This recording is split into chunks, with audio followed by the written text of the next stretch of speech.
Heyo, how's it going, everybody? Hopefully anyone out there who's watching this right now or at some point in the future is having themselves a fantastic day today. Welcome, my name is Relikai. I'm going to be playing myself a video game on the internet, and tonight that video game is going to be Fate Grand Order, because I got the Grand Order of my gacha games mixed up yesterday. I don't know why. We always play FGO on Saturdays, so I don't know. I just completely mind blanked, and we went and played Nikke yesterday instead of FGO, so that was my B. So today we're gonna go ahead and we're gonna end the week off with some FGO, I guess. Interesting little shake up from the norm.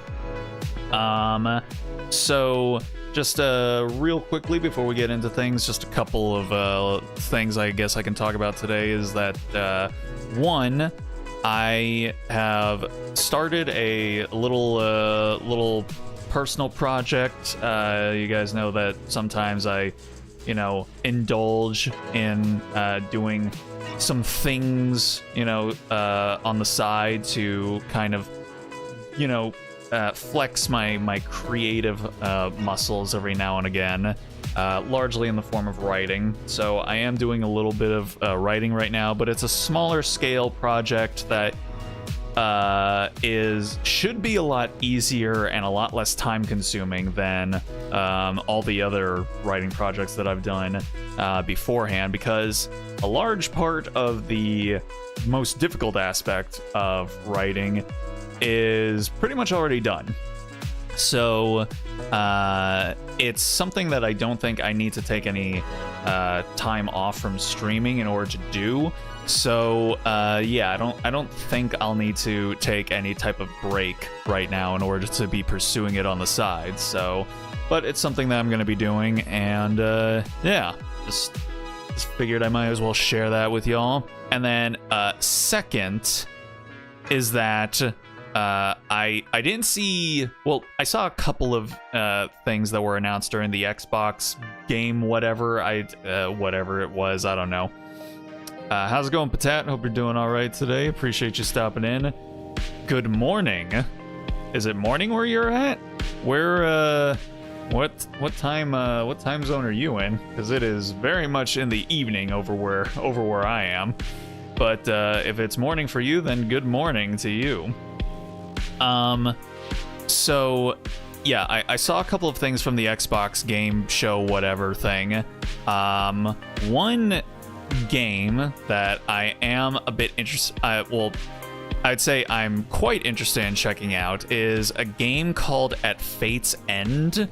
It's a pretty cool looking 2D platformer with sort of like, I don't even know how to describe it. It's like almost like side scroller action turn-based type combat. It's an interesting looking system that it's got going on, but the animation and the presentation of the game are absolutely goated.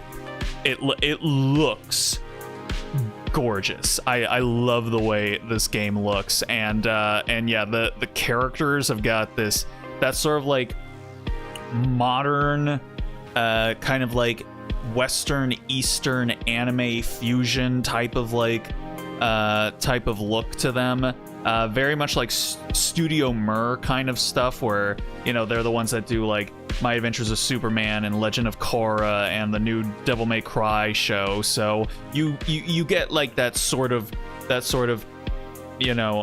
Western anime type of like aesthetic look to it. And yeah, I am quite interested in checking that game out. Oh, Singapore. I see. Well, good stuff. appreciate you tuning in from all the way over there. But the big thing for me that was shown at the Xbox show is that the Persona 4 remake is happening. So we kind of all knew that this was most likely going to happen, because Persona 4 was basically the last game out of the big 3 Persona games, those being 3, 4, and 5, that is still looking very last gen. Not even last gen, very 2 gens ago, because, you know, it, like, Persona 5 is like a relatively modern looking game. Persona 3 Reload is a modern looking game. Persona 4, it still looked like a PS2 game. So I was like, you know what? They've probably got to do a remake of Persona 4 and actually have it be like the others at some point in time. And lo and behold, today we got the announcement. Persona 4 Revival is happening. And yeah, it had to have happened sooner or later. For better or for worse, Persona 4 is the game that transformed Atlus into what it is today. For better being like, all of the modern tweaks and quality of life improvements that were made over Personas 1, 2, and 3 in Persona 4 have carried on into Persona 5, and they've become like staples, particularly like the super stylized menus. Compared to Persona 5, the menu for Persona 4 is probably a lot more muted than people are used to at this point for Atlus games after like Persona 5 and Metaphor. But that is kind of where it started, the sort of more in-your-face nature of Atlus RPGs, particularly with the fact that Persona 4's color is yellow, very bright, very loud, very in-your-face type of color. That all started with Persona 4, and then the less savory aspects of Atlus's modern-day business practices, like making a Persona game and then milking that one singular Persona game for a decade or longer before the next one comes out, with like every single genre of spin-off game under the sun before the next one actually comes out. Yes, that is annoying. Welcome to modern day Atlus. Thank you, Persona 4. But listen, Persona 4 is my favorite goddamn game of all time.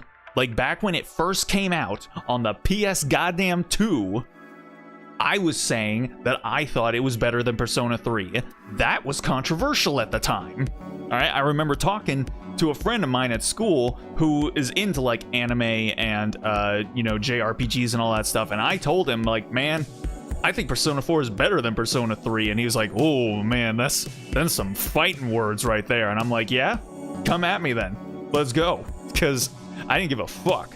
Persona 4 is it's the GOAT. It literally, for me, it is the Persona GOAT. It was the thing that brought the Persona kind of series into the modern era, out of like, because 3 is where the Persona sort of like facelift kind of happened, but it still was markedly way too inaccessible for the average person to be able to get into. Persona 4 was a lot more easy for the average person to get into, and so that's why it sold a whole lot better than Persona 3 did, and why the sales for Persona 4 Golden basically were what made the Vita. Like, without Persona 4 Golden, I don't think the Vita would have sold even like 2/3 of the units that it did. And so here's the thing. I have said that I didn't want to do like super huge, long series where I just play like the same game over and over again. That's why we didn't do a playthrough of Persona 3 Reload, because that would have taken ages, given the fact that I don't stream for 4, 5, 6 hours at a time like it's my job. because it's not. This is something that I do as a hobby on the halftime. However, because of the fact that Persona 4 is my favorite game of all time, I feel an obligation, a sole obligation to play through the game on stream. I feel like I just have to. Now, here's the thing. That means that this would be like we would be playing Persona 4 for probably like a fucking year. Okay? Unless I do start to like stream for like 4 hours during the weekdays, which I don't know if I'd be able to do that. I mean, I don't know. We'll see. Or all I play is Persona 4 every day. Like, yeah, Tuesdays, Thursdays, Saturdays, and Sundays. Nothing but Persona.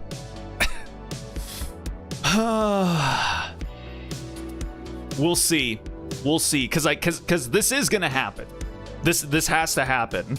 Again, this is an obligation inside of my soul that I must oblige. So whether we just do Persona 4 forever for like maybe half a year, or we just do Persona 4 for like maybe 4 hours during the weekday streams for half a year, we'll see how it goes. But yeah. How's it going, Lee? Hope you're doing all right tonight. Chocolate Wars? Yes. That appears to be the story beat that we are about to enter into in FGO. So, yeah. I guess we're gonna be seeing how that all turns out. And yeah, I saw the announcement for Persona 4 Revival. Why they called it Persona 4 Revival? It's probably, well, Persona 3 Reload made sense because, you know, they use the evokers in Persona 3, even though they don't actually load anything into them. So I don't know. I'm assuming it's just vibes. It's just, you know, hey, they use evokers, they look like guns, so yeah, we're remaking the game, so it's like you're reloading a gun or something like that. So if they chose the name Revival based off of that, then I don't know. It could be like an allusion to the fact that, you know, again, like this is Persona 4 has been the game that kind of revolutionized P Studio at Atlas, and then you know, it's also the one that has gotten the lead. While again, it was the game that Atlas kind of focused on exclusively for, you know, about 5-6 years after it came out. They haven't really, you know, done anything with it since. So yeah, it could be just they're like, hey, we're reviving Persona 4. This is like the blind spot in the Persona lineup of the big three. So, I mean, I don't know. That's kind of what I'm going off of, because there's not really anything that I can think of in-game or in the story that would necessitate it being called Revival. I mean, unless it has something to do with, like, you know, the main, I guess sort of like the big honkin' bosses at the end of the game, but we'll see. Since P3 Remake had the Aiga social link, they better put Adachi's social link, even if there's no Marie. I mean, I feel like they're probably going to, yeah, that will be interesting. Because, this is gonna be the first time that they've done a remake of a game that they already kind of did a remake for, because we already had Persona 4 Golden, so I have to assume they're remaking Golden, and not the vanilla Persona 4. So yeah, I have to imagine they're going to have both Marie and the Adachi social links in there. So yeah, there's just no logical reason why they wouldn't be adapting Golden instead of vanilla Persona 4. So I think it's pretty safe to assume that that's what's going to end up happening. Kind of new Persona games, how long does it take to finish it? About like 80 to 100 hours, like every single one of them, without fail. So yeah, that's why, like, just playing it twice a week for 2 hours at a time is not gonna be enough. It's not gonna be enough time. And even then, I'll probably have to do like grinding off stream in order to make going through the main storyline a lot more concise, you know? Trailer was really at its initial stage of development by the looks of it. Even had the disclaimer at the bottom, while the P3 remake trailer didn't have that. Yeah, that's probably why I'm assuming, like, we're probably not going to see it get released for at least a year, if not more so.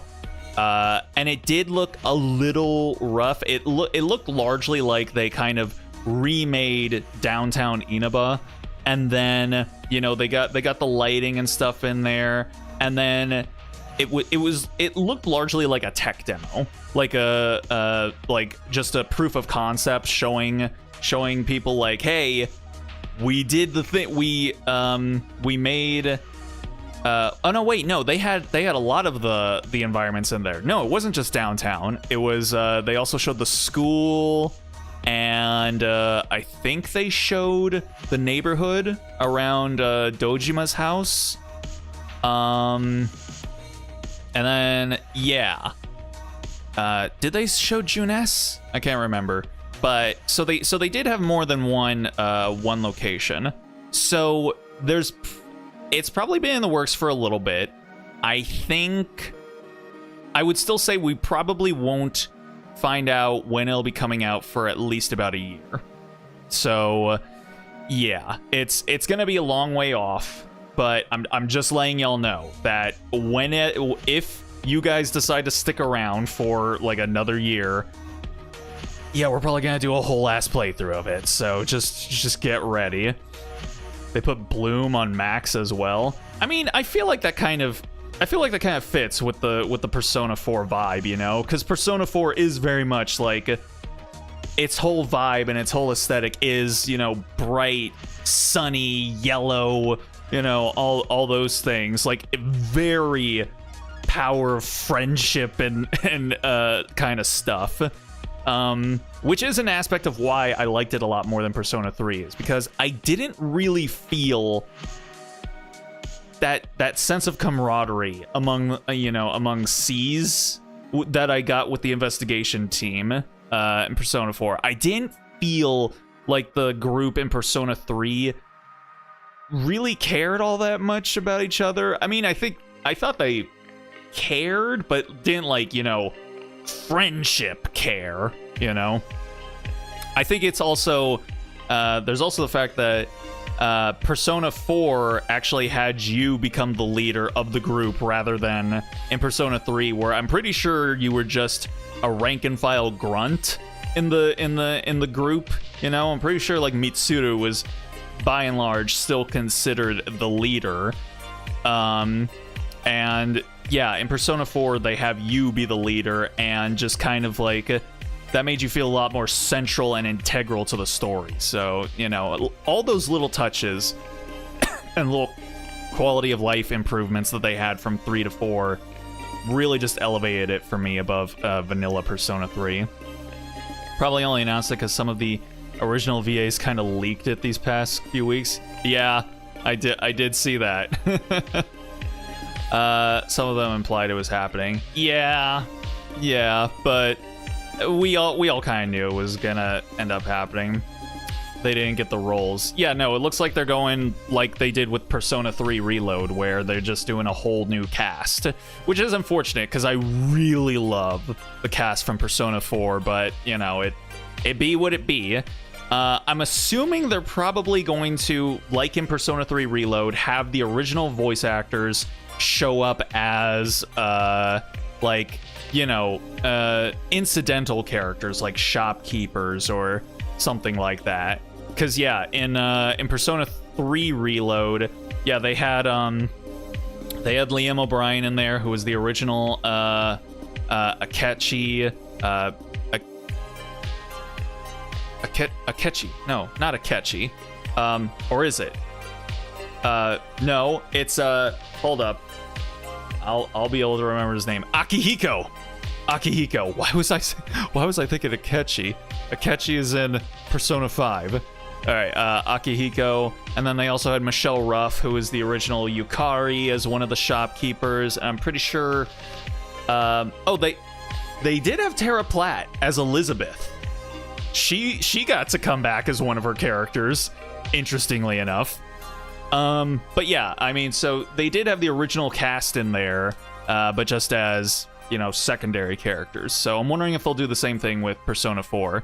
It is unfortunate though, because Yuri Lowenthal, like the way he laid it out, he was like, yeah, it did seem like he was legitimately upset about it. He was like, no, I'm not coming back as Yosuke. I asked, I begged, but they don't want me back. So yeah, it feels like he honestly was actually sad that he's not coming back as Yosuke. I'm sad that he's not coming back as Yosuke, but, you know, the powers that be want to take things in a different direction. Because it is nice to see, like, you know, especially the old guard of voice actors from the, you know, early to mid 2000s who used to all largely do anime or anime related, you know, projects such as games like Persona or the Tales games. If there's an opportunity to do those characters again, like, they show that they actually want to.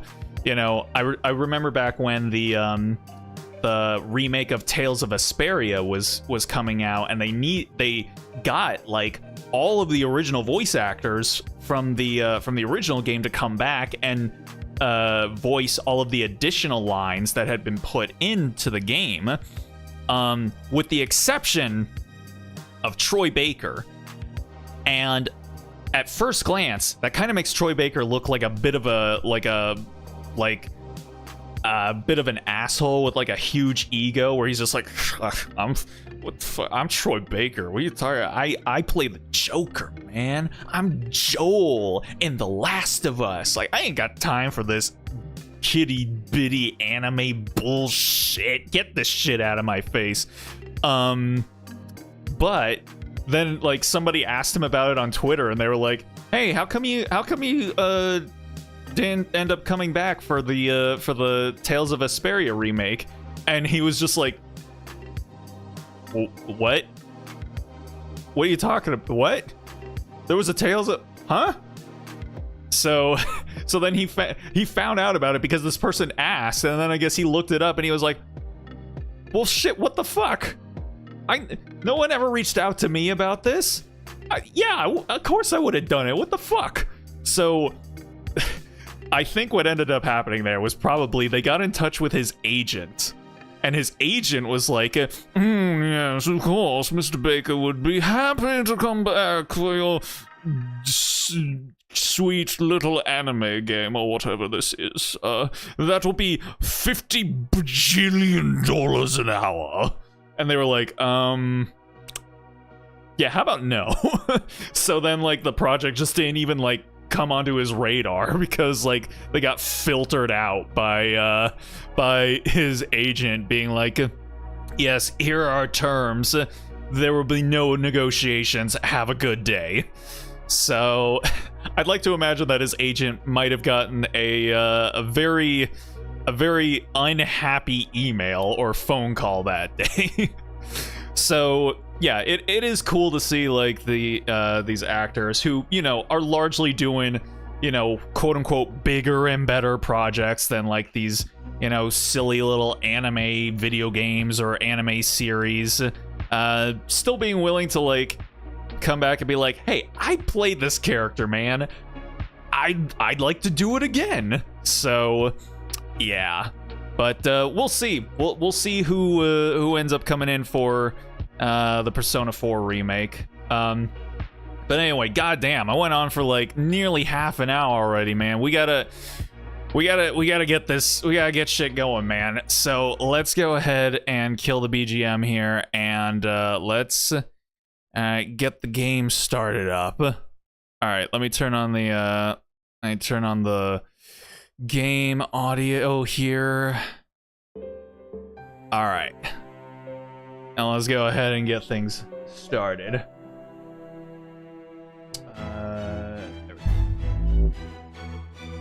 Alrighty, here we go. Who will be Nanako? I'm not entirely sure, but granted, like, that's actually the one casting where I'm like, I'm actually fine with that, because it turns out, unfortunately, Karen Strassman, the voice actor for Nanako, turns out she might kind of be a little bit of a, like, I'll just like say maybe kind of a not great person, just based on things that I've heard about her and her you know, views on certain topics and issues. You know, she, you know, it's not like she ever came out and like dropped a big fat N-word or like you know, started just like just went completely mask off and whatnot, but it was just like little hints that sort of like gave us an insight as to who she might actually be. And I'm just like, oh, I mean, her name is Karen, so you know, it be what it be. But I'm sure they'll find a decent Nanako. I'm sure they'll find decent, you know, replacements for all of the voice actors, but that original cast is gonna be hard to beat. Cause I mean, bruh, you had fucking Johnny Young Bosch, you had Yuri Lowenthal, you had Laura Bailey, you had Troy Baker. You like, goddamn, bro, those are some heavy hitters, man.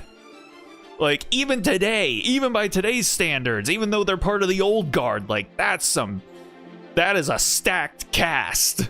So yeah, it will be like, and we only just found out who Naoto's voice actor was like 3 or 4 years ago. Man. Oh, well, it's fine. It's fine. Ooh, that's gonna be another interesting, that's gonna be interesting to see how they handle that too. The whole thing with Naoto, like, here's the thing. Naoto is like my ever waifu. Like, she, like, for me, like, anime, video games, like, any form of media, it doesn't matter. For me, Naoto is like the queen of the hill. That being said, in today's day and age, we have much more nuanced understandings of the ways in which her, you know, her whole storyline might be perceived and come across. I really hope they find a way to be able to pull it off with as much respect and dignity and grace as they possibly can. It's there's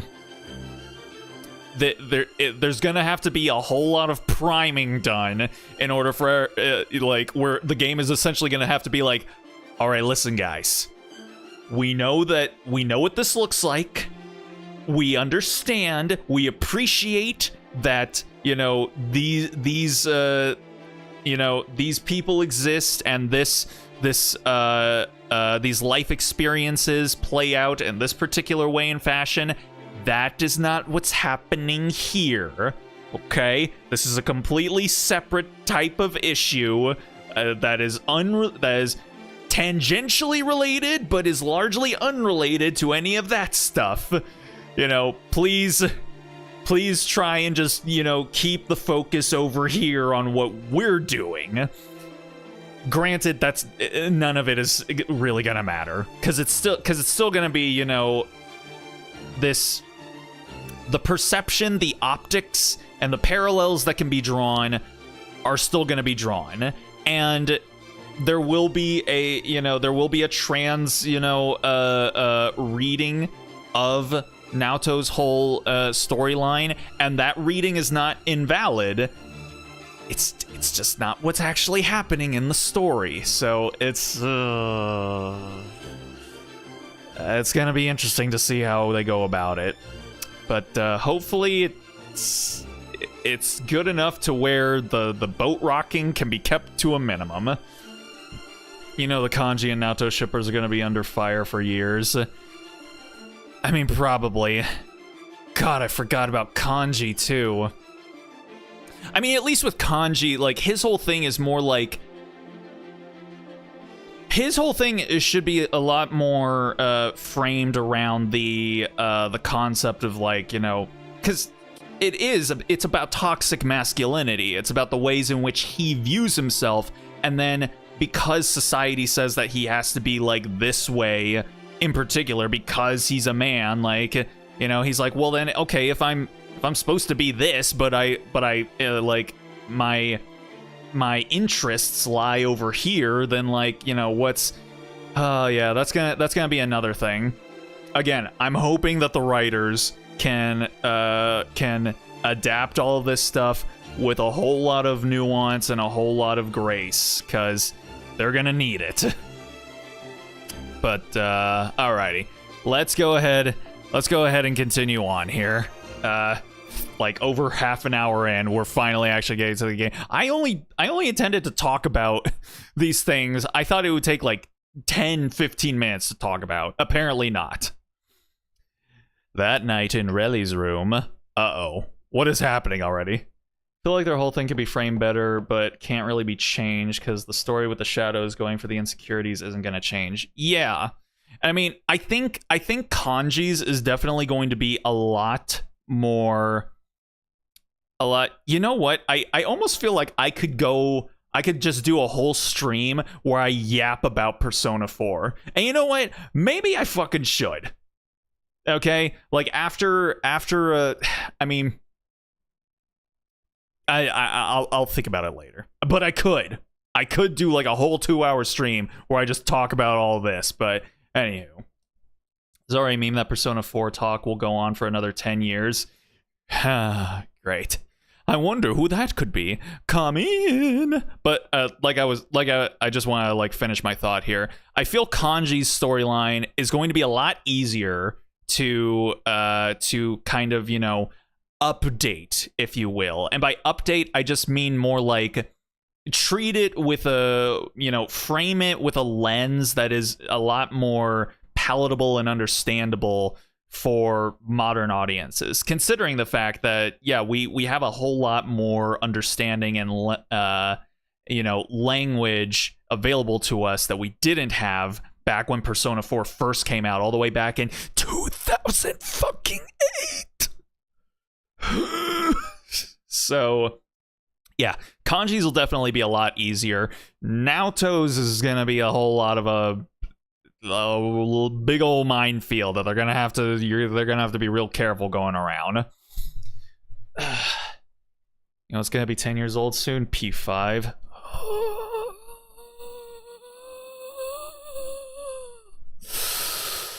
Yeah, I'm fucking old. I get it. Is it MASH? It is. Excuse me, senpai. I'm back on temporary reprieve from chocolate duty, but this chocolate battle is very heated, so I can't stay long. Got it. Heated, huh? I think I can guess how things are going. Now, if you don't mind, I'd like you to answer a question for me. What shape do you think would be best for chocolate? There's a lot to choose from, but, well, taking that Altria as a beginner into consideration, I can see P4R releasing in 2028 just for the 20 years thing. Really? You think they would? I feel like they probably would too. But would they? It might, you know what? It could be. They might have actually not planned to unveil it until later, but because of Aaron Fitzgerald and Yuri Lowenthal letting the cat out of the bag early, they were just like, God fucking damn it, guys. So they like cobbled together this this sizzle trailer, and then they're like, all right, now everyone knows. Now everyone gets to sit around and wait for another 3 years. Thanks, guys. Oh boy. I think I'd have to say something standard. I knew it. Thank you, Senpai. This was very helpful. Okay, I better get back to the battlefield. Sleep well, Senpai. Oh, shit. Now who is it? Come in. Jesus Christ. Woohoo! What? Okay, my guy, the last thing I want in the middle of the night is a naked painted man wearing a mask to suddenly barge into my room shouting woohoo. Please contain yourself and put yourself away. It's okay, human. There's nothing to be afraid of. I'm Aiken, Lady Knock-Nah-Reab's faithful soldier. Lady Knock-Nah-Reab has just finished the 8th step of her chocolate recipe and is currently taking a break. Once she's finished, she'll be up all night working on steps 9 through 19. But for now, she'd like someone to talk to while she takes her break. Yes, of course, I mean you. There's no one else in this room. Oh my goodness. Just accept that there's no getting out of this and come with me. And don't even think about trying to escape by jumping out the window. Okay. Needless to say, a fairy in Knock-Nah-Reab's position has many things to consider at all times, so this break she's taking is on a strictly need-to-know basis. Aiken Drum. That sure is a name. There won't be any guards keeping watch. This is as far as I go, too. Don't worry, Lady Knock-Nah-Reab's hatred of humans may be famous, but she's still not as unreasonable as a night call. As long as you hold your breath, keep quiet, stay perfectly still, and never speak except to agree with her, you might just make it out of there alive. Oh man, she's gonna suck me dry, isn't she? In all of the ways. Alright then, good night and good luck.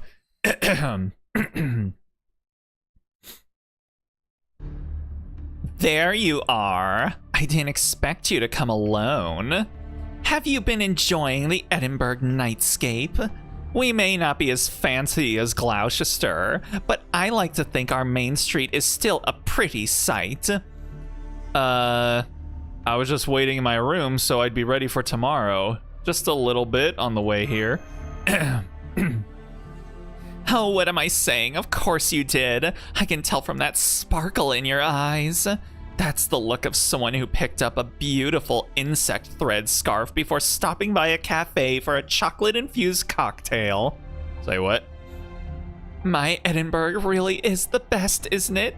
Just look at how it's even entranced the foreign mage with its charm. But I digress. I invited you here for a very specific reason. Tell me about the outside world. What Morgan called proper human history. I don't care about it, of course, but as the queen of the Northern Fairies, I need to at least be familiar with it. Or are you so scared to be here without your companions that you can't even speak? Foreign mage or not, you're still just a weak little human after all. You could never be the one to make a call about whether to leak classified info to an enemy or on your Okay, let me start with Caldia. What? Just that look on her face.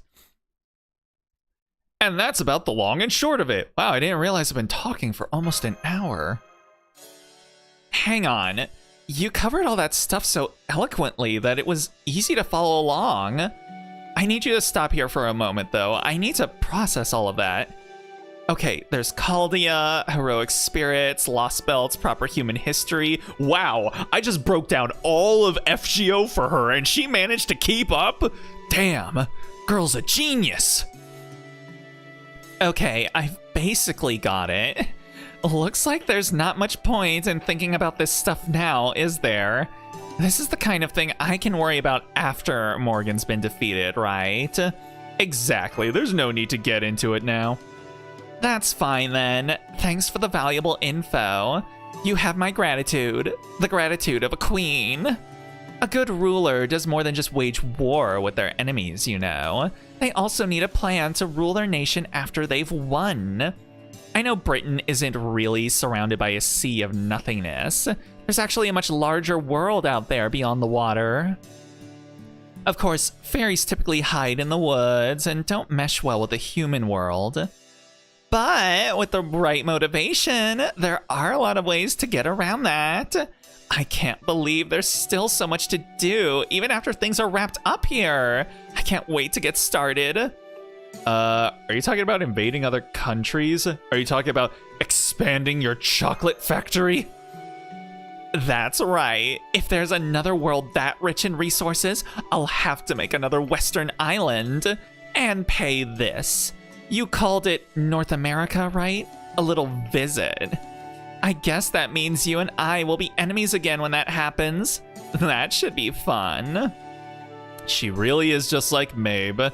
I should tell her that won't work, but I can't bring myself to. There. You just made that face again. Just like the one you did when you made that weird comment about my chocolate fields. Why is that? Is there a version of me in your world too or something? Wait, on second thought, don't answer that. I really want to know about this other me, but if I find out now, it's going to make me throw a tantrum. And she just left? Oh wow, she really is throwing a tantrum. That was close. I managed to preserve my queenly dignity. I don't really think that's Dignity preserved. Because if anyone saw that, I'd have them executed before they could tell anyone. I saw nothing, Your Majesty. Very good. A perfect response. Still, maybe I should at least ask you this. Let's say another version of me did exist in your world. In her final moments, was she not betrayed by her lover? Did she remain a cold-blooded queen to the end? The cause you were fighting for aside, you were awesome. I see. Well, of course I was. There's no way I, of all people, would ever die of a broken heart. I feel like explaining the pruned world as losers of history wasn't convened by our MC here. So, what kind of valiant warrior defeated me? They must have been really strong fairy, huh? Huh?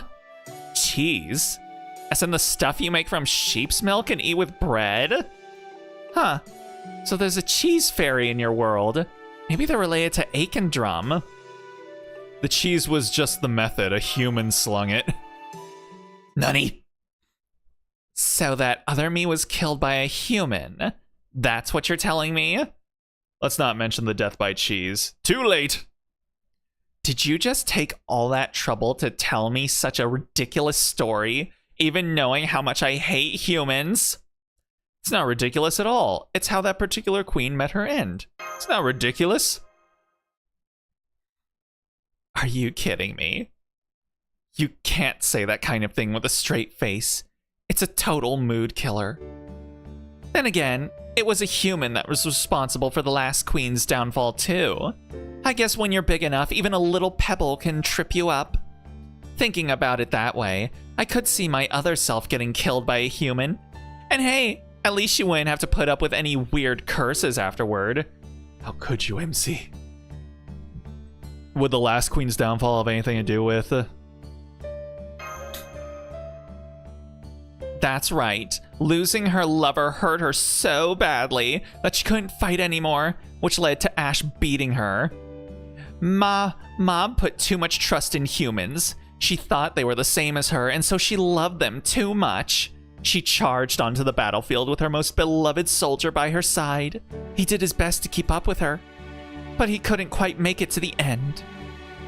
Just when they'd won their final battle against the clans, Mob turned, intending to celebrate with him, only to see her beloved draw his final breath. It's no surprise, really. Of course, a mere human could never keep up with a fairy, let alone an A-ray like Mob. But he still promised to stay with her, and he broke that promise.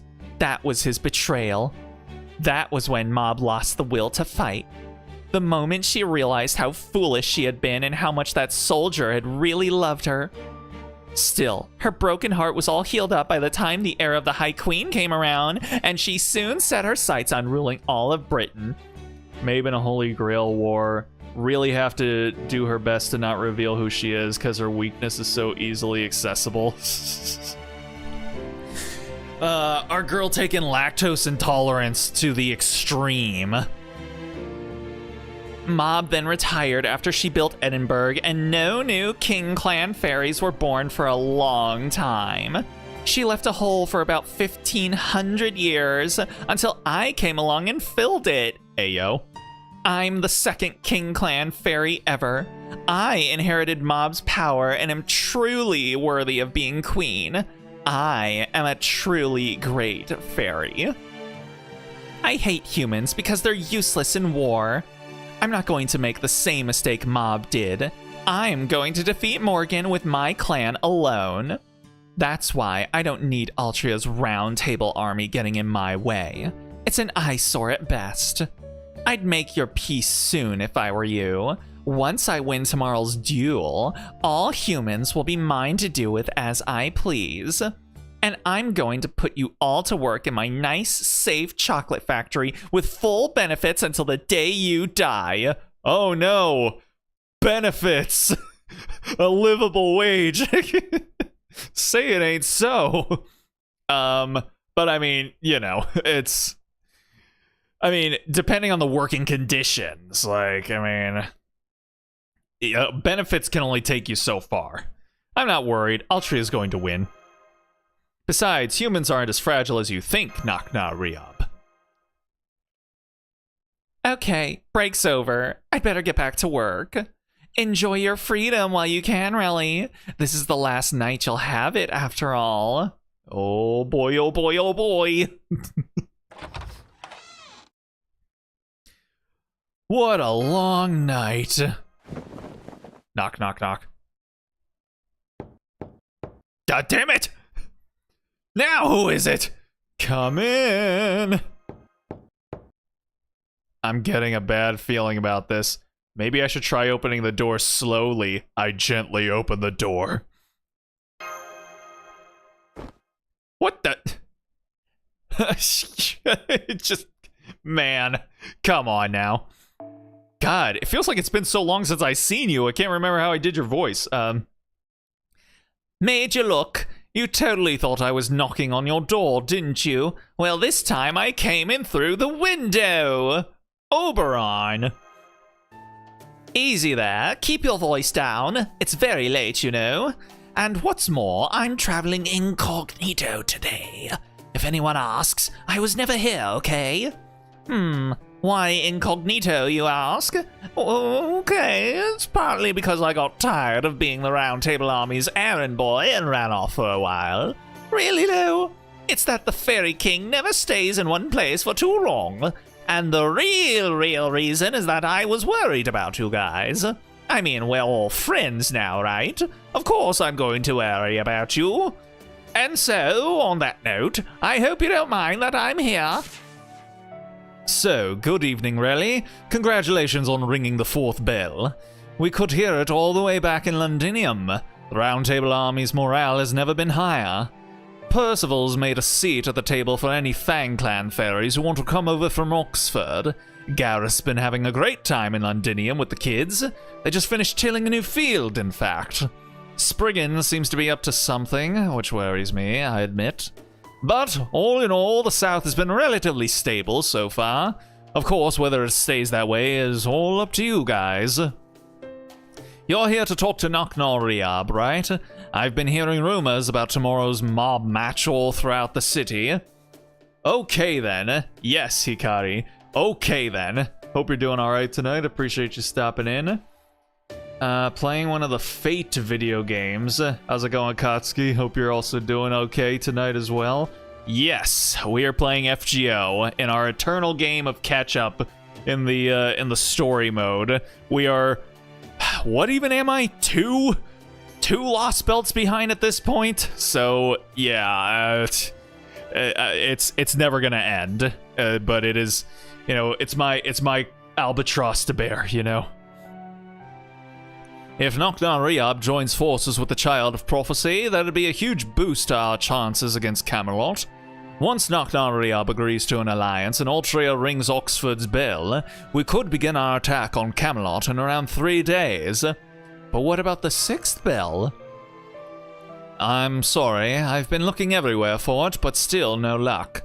Still, the bells of pilgrimage are meant to show that the clans have recognized the Child of Prophecy. And since the last one, the Mirror Clan, is gone now, there arguably isn't much point in ringing theirs. So I think just 5 bells ought to be enough. Those bells. Something bothering you? Altria's been getting more stressed with every bell she rings. I see. Well, that makes sense. You know how she gets stronger every time she rings a bell? At first, I thought that meant she was growing. But I've realized that it's actually more unlocking her latent power. I think the Fairy of Paradise is probably born with her true power essentially bound, and the bells of pilgrimage are meant to break those bonds. They probably also restore the knowledge and memories she's always had, but were locked away all this time. Every time Altria rings a bell, she learns more about her duty and her destiny. You'll catch up eventually, don't lose hope. Appreciate the vote of confidence, Gatsby, but I mean, I've been doing this for literal years. I don't think it's gonna change anytime soon. 3 lost belts and 1 ordeal call? What? 3 lost belts? Are you for fucking real? Okay, it's even worse than I thought. Yay. I'm familiar with the Type Moon, Fate Stay Night. Only got into the original version on the wall. Play the release. Only watched the original anime and Unlimited Blade Works. Was supposed to watch Fate Zero, even though it's a prequel to the Fate franchise. Yes, but that's the one everyone really loves. Even people that don't like Fate Zero. Interestingly enough, I don't recall it being anything I thought was especially special. But maybe I should watch it again. I feel like I might have maybe I might have a better appreciation for its like storytelling beats in that sort of way. I also think people that don't like Fate liked it because they didn't really need to have any pre-existing knowledge of Fate in order to be able to get into it, since it was essentially a clean slate in terms of like events that led up to the story. Can you use your impression of Oberon to say that Koski is a charming young lady?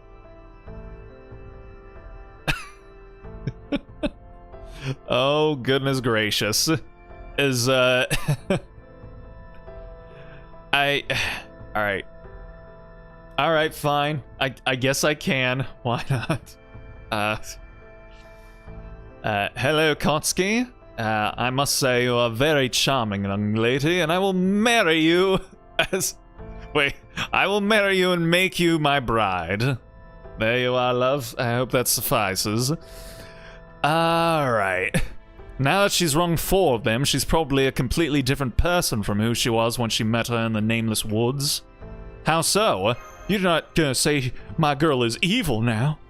By now, she must have a much stronger sense of duty, and I'm sure her priorities must have shifted a lot too. She's probably making decisions based on what the Child of Prophecy should be doing, rather than what she herself actually wants. Am I wrong? I actually don't think that part of her's changed too much. I don't know, if anything, I think she's being more true to herself than ever. Is that so? Well, in that case, I guess it's a good thing she's so naturally stubborn. Still, I can tell you're concerned about her, and that you're keeping your concerns to yourself so as to not worry her. Do you remember what I said before? In this lost belt, you and I are just bystanders. Our role here is to see how things play out. Of course I remember that. Walked into a chat, what I hear right now, somebody role-playing. Just folks really wanting some voice messages, I suppose. But how's it going, Alice? Hope you're doing all right tonight as well. We're playing FGO. We were supposed to play it yesterday, but I got my gotcha wires crossed, and so we're playing it today. And Kimmy, hope you're doing all right tonight too. I think you need to keep your sister on a leash. Well, it's still true. We can't save Britain, and we can't save Altria from her destiny. Once we acquire a means of fighting the foreign god, the best thing we can do is put this place behind us. That being said, I really respect your determination and your commitment. And I'm not just talking about Caldia. I'm talking about every step you've taken to get here. Once Morgan has been defeated, if you still want to save Britain... No. If you still want to help Altria, I'll support you however I can, even if it means going well out of our way before helping proper human history. Do you think it's okay to say how I really feel? Do you think I could confess to her, man? What if she doesn't like me?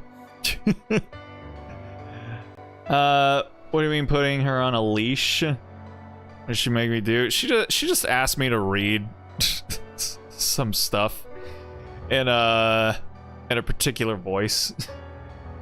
I'm kidding though. All right, please don't do that. It's this. I've said it before. I'll say it again. You know, this is a we don't kink shame around here, and I guess by extension we also don't you know, bonk or spray anybody around here. I'm just engaging in a little bit of playful banter. That's all. Of course it is. When you get right down to it, the only ones who can do really big things are those who work hard for what it is they want. Trust me, I've come this far on my own too, so I have some idea of what that feels like. I mean, you've been working so hard for so long. I think you're entitled to put at least 1/10 of that effort into indulging yourself. But if I do that... Altria's another matter, though. I have no intention of indulging her. You know how she's incredibly competitive, but has almost no self-esteem. Not a great combination. If we don't keep her in line with her sense of duty, she's liable to go completely off the rails. You really are hard on her, aren't you, my boy? Of course I am. You would be too if you spent as much time worrying about her as I do, only to have her go and do something you never expected. I don't even know how many times I've had to pull strings from behind the scenes anymore. Ugh, if only she'd grown up more of a docile princess and less like a wild boar. I mean, I'm sorry. That's more of a personal preference thing than anything else. Personal preference? What is that supposed to mean? Honestly, well, I think Altria is just fine the way she is. There's certainly never a dull moment when she's around. Well, now I know he really does like her. I see. Anyway, that's enough chatter for today. In fact, crap! I've been taking too long. I've been talking too long. I need to get back to Londinium by morning, although no, I skeeved off. Bye! Are you sure Altria isn't your Titania? Oh, I don't know about that. I mean, I'm always on the lookout for her, even now. But even in a story with a guaranteed happy ending, she's only the very smallest of bit players. She's a convenient plot device, forgotten as soon as it's no longer needed. No one ever gave a thought to her happiness when all was said and done. But Titania in the Persona games is pretty. But that's the life of a side character. You can't stop to worry about every little thing, or the whole world will fall apart. You can't expect that kind of imagination from a reader, or even from the playwright writing their script. Besides, it's all just a fairy tale. She was born to be forgotten with the turn of a page. So it's okay. My queen is the sort of woman who shouldn't ever actually exist. Damn. I see. To quote my voice acting queen, Erica Limbeck, shut the fuck. Shut the fuck. Erica. Erica Limbeck's cool. I like her. Kind of sounds like Stolas from Hell of a Boss. Really? Man, I wish I wasn't as much of a hipster as I was, or I am, because, God, I remember I was all about Has-Been Hotel while it was still in development. I even got, like, the, Inside of Every Demon is a Rainbow shirt all the way back when that was the most complete piece of animation that we had for it back in the day. But I don't know, once all of the youths, all the Tumblr kids started to jump onto it, I was just like, okay. I didn't actively disengage from it. I don't know. For me, when a thing that I like just starts getting more and more attention, then I'm just kind of like, It happened with like Danganronpa. It like a little bit kind of happened with Persona. So yeah, so that's just the way I'm wired. All right. Gotta let it go. People have their little edgy hot topic show about the main characters in hell swearing and cussing like they never seen an animated series. It be what it be. I mean, that's the thing. I did let it go a whole long time ago. Oh no, cheese! Who thought it was a good idea to bring cheese in here? Oh boy. I forget the type of voice that I gave to you. Good day, distinguished guests, and thank you all for coming. This is the moment you've all been waiting for.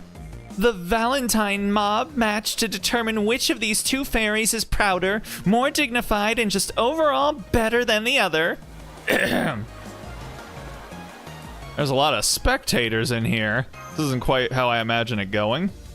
In the Moon Kitchen, we have Lady Nakna Riab, leader of the Northern Fairies and daughter of the last queen. Damn, look at her and her aura. Oh man, Grimer. All right,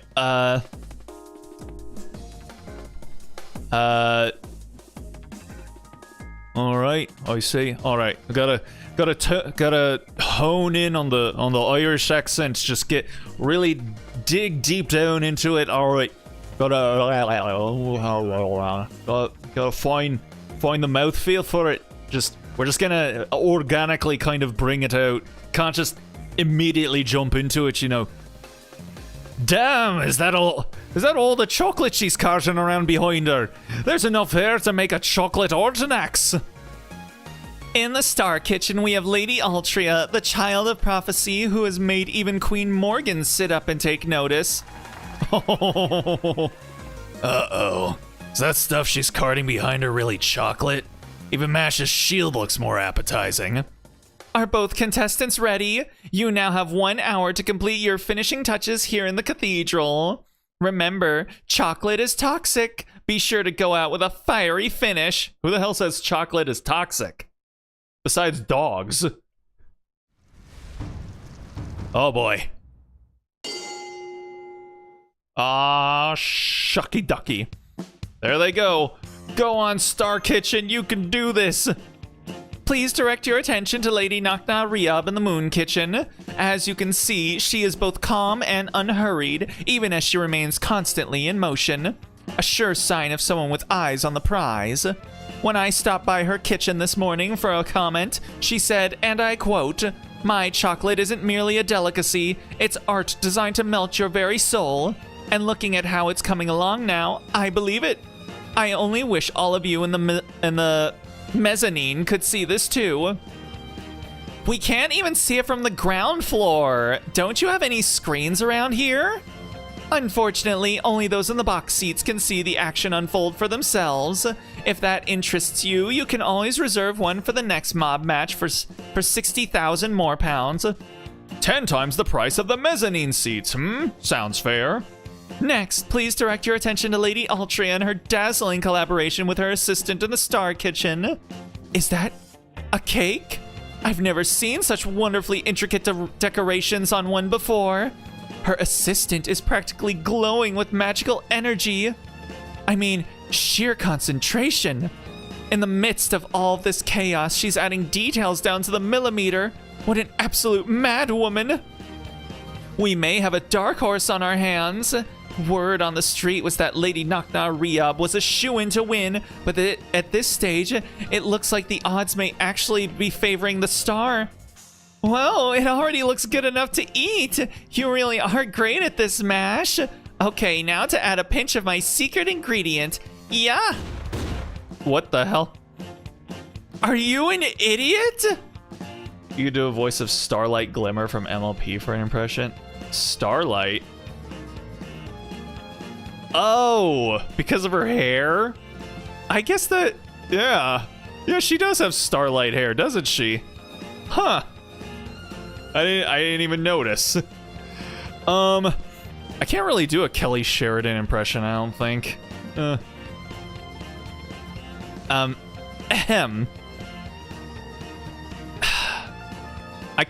I could try, just for the sake of trying. Like,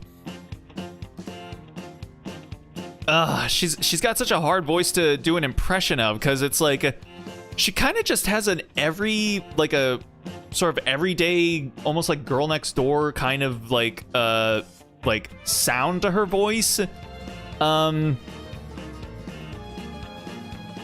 I do beg your pardon. Please continue to enjoy this unique form of chocolate making. I think that's the voice I was doing already. I guess that's my Kelly Sheridan impression. Gee. So, we should just run for it now, right? Nah, I can't believe I'm saying this either, but we still don't know how this is gonna go. Valentine chocolate's more about feeling than flavor, right? So there's still a chance she could pull ahead. Flavor's pretty important too, though. I think of Songo from Inuyasha. Well, they do both have the same voice actress, so that kind of tracks. I did always like Kelly Sheridan's voice, though. There's a, like I said, there's a certain quality to it. Like, her voice is just like pretty in a girl next door kind of way, you know. And Songo is also one of my like all-time waifus too. Time's up. All right, contestants, let's see what you've got. First up, Lady Nakna Riyab in the Moon Kitchen. Wow, that's a whole lot of nothing on the screen. Magnificent. Truly magnificent. The sheer artistry and technical skill on display is a sight to behold. This chocolate Edinburgh castle with a special 19-layer coating perfectly captures the dignity of a queen. If ever there was a chocolate to take its recipient's breath away, this is it. Though I think actually receiving this could be a bit too much, in more ways than one. It's all true, of course, but there's no need to be that effusive with your praise. I couldn't have done this without my capable assistant, Aiken Drum. Thank you, Lady Nakna Riyab. Now it's time to see what Lady Altry has made in the Star Kitchen.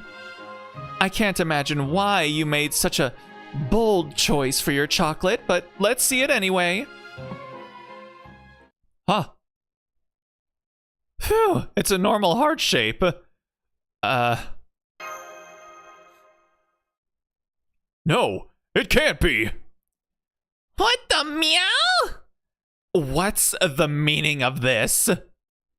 Woo-hoo? What's with this reaction? What's going on? I understand how you feel, everyone. I'm right there with you myself. But as your MC and as judge, it falls on me to be the first to say this, so I will. What an incredible shape! It's smooth, plump, and seems to be practically pulsing with warmth.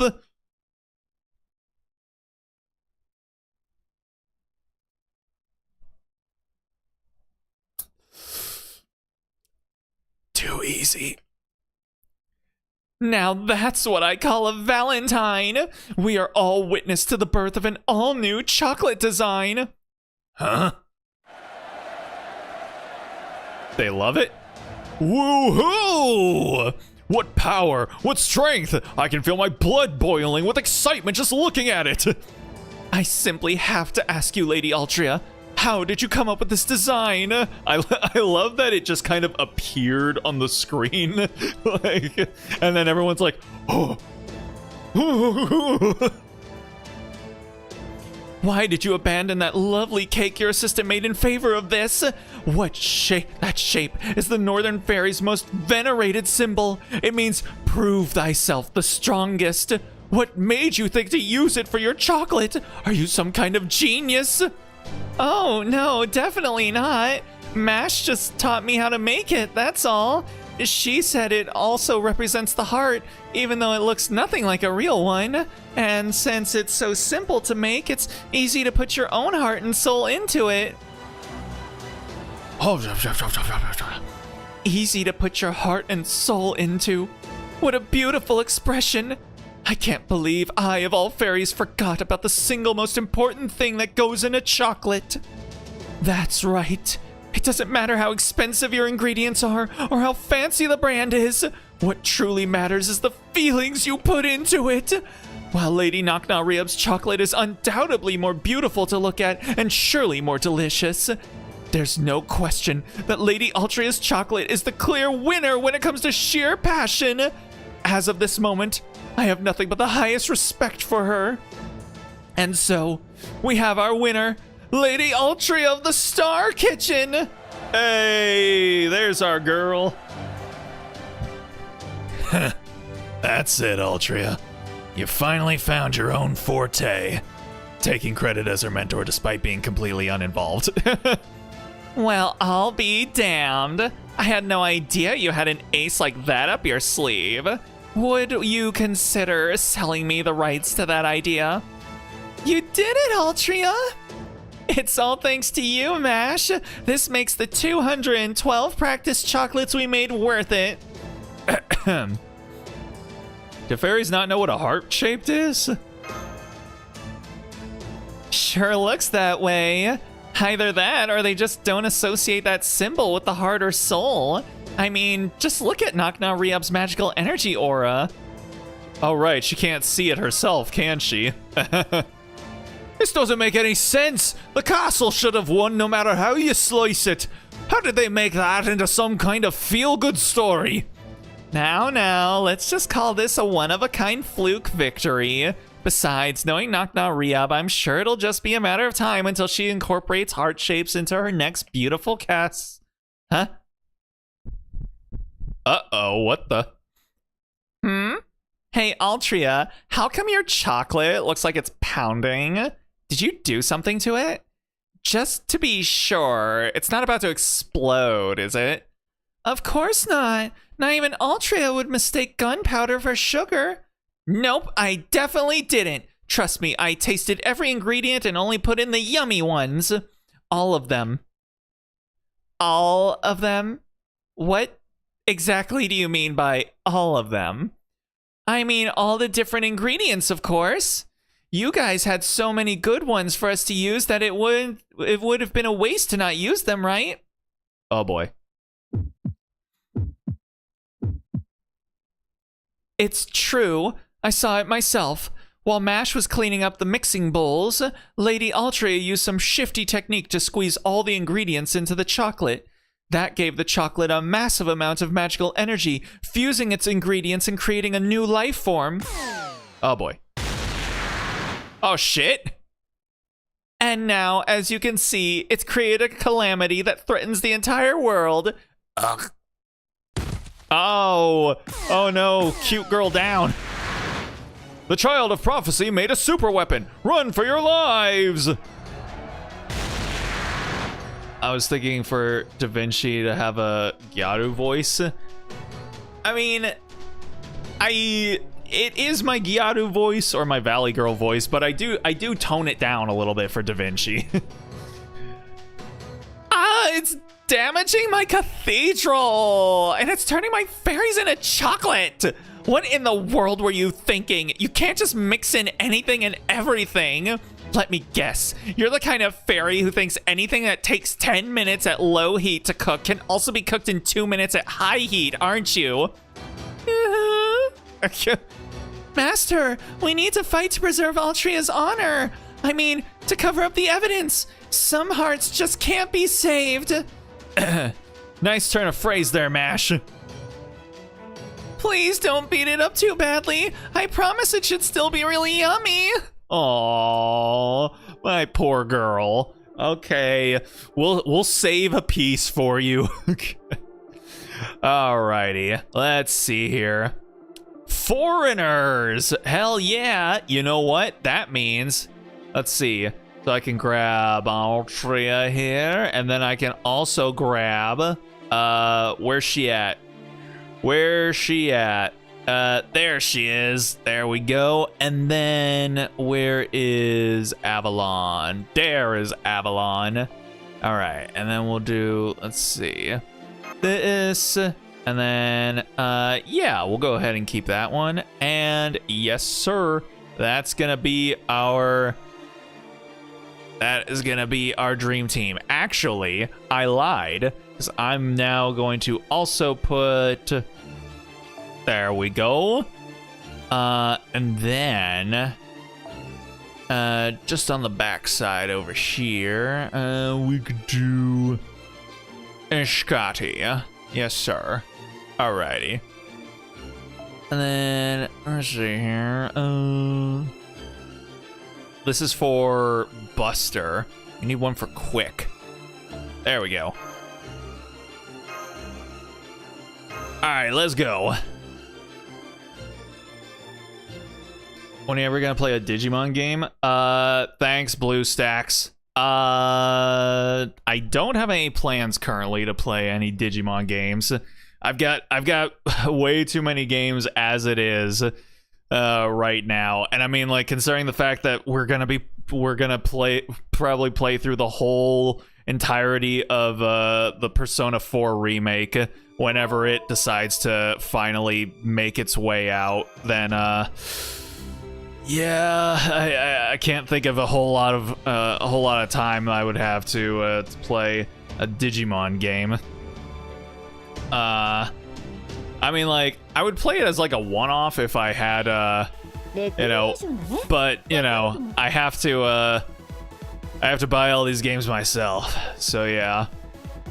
What about Persona 4? Yeah, when the Persona 4 remake comes out, then yeah, we're gonna play through the entirety of that game. All right, let's go ahead and juice our girl up here. Okay. It's been a while since I've used her too. I can't remember how her kit works exactly. Apply invincible, increase MP gauge, blah, blah, blah. Decrease, blah, and then living flame state, where decrease defense and inflict burn to a single enemy when damaged, and increase defense for yourself. Aha. Yes, sir. There we go. All right, and then wham, bam, thank you, ma'am.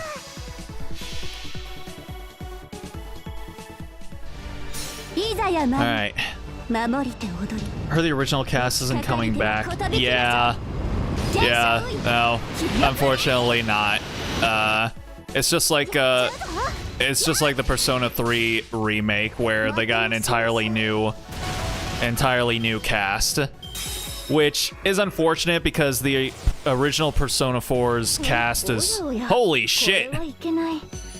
Yeah, the original Persona 4's cast was super stacked, so yeah, it's unfortunate, but you know, it be what it be.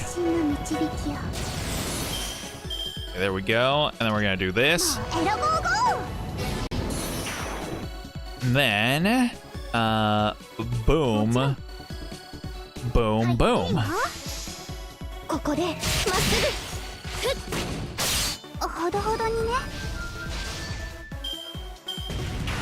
Ha ha ha ha, get fucked. Alright, and I feel like this should be GG. Don't know if Johnny Young Bosch will reprise his role. No, I don't imagine any of them are going to be reprising their roles. More than likely, they'll probably show up as side characters, like some of the shop owners, or maybe maybe one of them will play King Moron. Won't that be fun? You know what? Since King Moron always got on Yosuke's case, it would be hilarious if they actually got Yuri Lowenthal to play King Moron. Please make it happen. Please, Atlas, I'm giving you this for free. Cast Yuri as King Moron. Do it, you fucking cowards. The only one that I would think maybe they will bring back is Matt Mercer. Because, I mean, Matt Mercer is he's still got a whole lot of cachet among the youths, you know, because of Critical Role and all that sort of stuff. And, I mean, Tara Platt reprised her role as Elizabeth in Persona 3 Reload, so, I mean, it wouldn't be out of the question, even though he would be reprising his role as one of the main characters. But, I mean, you know, come on. It's Matt. Come on. Come on! Knock Knock Rehab, look out! Not even you could take a hit from those instant death shots! Huh? Knock Knock Rehab! Hey, yo! Look at our girly go. Did you see that intense look on her face? Hell yeah. 5 years ago in Gloucester, an incident took place several days after my humiliating experience at the Farium. Oh, look at her without her hat. Oh, she's just a baby. She's just a baby. Oh, cute. No more Laura Bailey as Rise. Yeah, like, again, God, you had Johnny Young Bosch, you had Laura Bailey, you had Troy Baker, you had Yuri Lowenthal, you had a stacked ass cast on that shit. And then, like, even with the Persona 4 Golden, when some actors got shuffled around, I mean, you still had, you know, Aaron Fitzgerald and Matt Mercer. Like, god damn, man. Wow, you're a King Clan fairy, Knock Knock Rehab? I've never seen one of you before. Well, that's no surprise. I don't have any subjects in the South yet. But just you wait. One day, all the South's major cities will be home to King Clan fairies. That's what the Northern fairies all want, and it's the destiny I've inherited from the previous queen. So you're carrying on the last queen's purpose, huh? But you're the only King Clan fairy around, right, Knock Knock Rehab? So even if you do get the Northern fairies to move here, that won't mean there'll be more King Clan fairies. Sure there will. Any fairy I share blood with becomes part of the King Clan. Huh? Is that sort of a mindset thing? Like the difference between being a bully and a victim? Wow, you're just the worst at analogies, aren't you? Queen Bee and drones were right there, or even a king and her vassals. Anyway, there's only been one King Clan fairy ever since the King Clan began. Mob was born from the corpses of the many northern fairies who were killed in the War of Spring. Sure, their bodies became part of Britain itself when they died, but they also refused to be reborn as next generation. Well, it was more like since there was no land there, they could have been born. They would have just died and been born again right away. So, rather than subjecting themselves to a cycle like that, they decided to pour all of themselves into a single king. That king was Mob, the Great Fairy. She was kind of like the Northern Fairies' version of Queen Morgan. Mob was all of the Northern Fairies combined into a single fairy. Her rules focused on control and prosperity. Well, Persona X5, what is that gonna be? I don't even know what that is. I have not played any of the Persona 5 spin-off games, I will be honest. Like, I got my fill of engaging in the Persona 3 Ring Circus back when the all the Persona 4 spin-offs were coming out. All right, I played me Ultimax. No, I actually didn't play Ultimax. I played me Persona 4 Arena. I played me Persona Q. I played me Dancing All Night.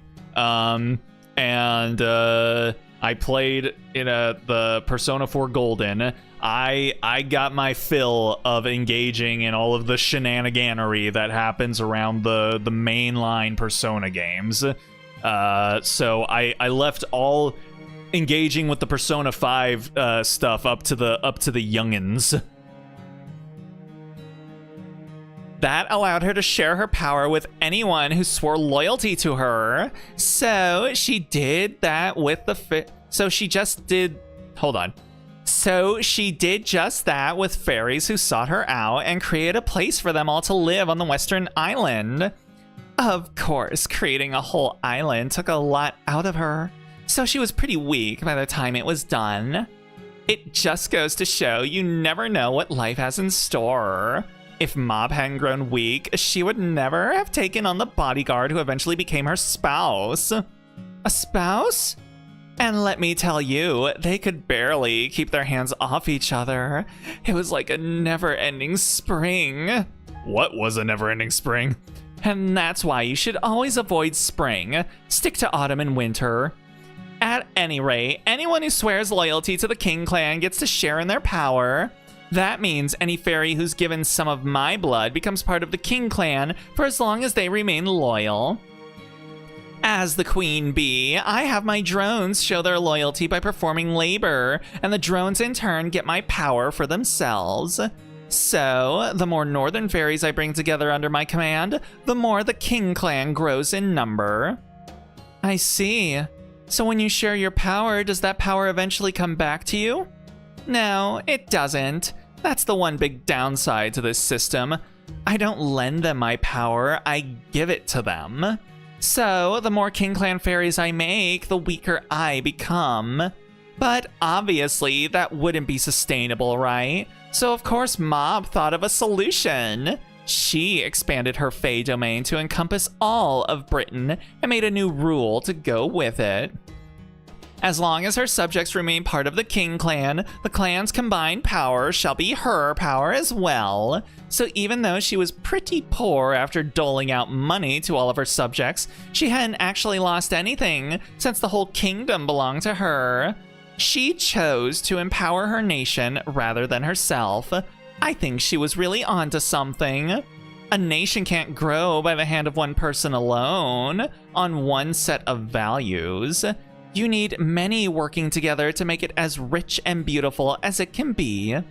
Gloucester here might be a little twisted, but it's still a prime example of what I'm talking about. That's why my duty is to claim Camelot's throne for myself and unify all of Britain. It would have been a lot easier if Morgan had named me her successor, but instead, she chose Tristan, right? So as long as that whack job's around, what choice do I have but to take it by force? I couldn't believe my ears. She talked about seizing Camelot's throne with the same nonchalance as someone talking about going out for a walk. As far as I'm concerned, she was already a great queen at that point. Even as she talked about what the last queen wanted, she still chose to be her successor. She spoke of her ambitions greedily, selfishly, and without a hint of shame or concern as to what anyone else might think. That's the Knock-Nah-Rehab I knew. The most hard-working fairy in all of Britain. That's one hell of a purpose. But, are you sure it's okay to tell me that? I mean, you're talking about revolting against the queen, right? Oh, are you going to report me? Could you even do that if you wanted to? Especially when you're practically radiating death to all clans' energy yourself. Am I? You are. I know something else, but you're pretty impressive in your own right, you know that? You see yourself as being apart from every other fairy out there, right? Hell, everything about you is out of the ordinary. I'm not talking about the kind of lower class and upper class distinctions that Morgan chose. Now, in your case, it feels more like you're an entirely different kind of being altogether. Basically, you're looking down at every fairy in Britain. Are you nuts? I'm the one who's looked down upon. That's it. That's the spirit. Being reasonable is all well and good, but pieces of you will die if you take it too far, like I did. Huh? Are you saying you're dead on the inside, knock knock re-up? Oh, she just like me for real, for real. Even though you're so, well, brazen? Oh wait, I get it. It's the other way around. You're brazen because you're dead, like the Darlington zombie incident. Don't be ridiculous. Peak Lost Belt. Is it?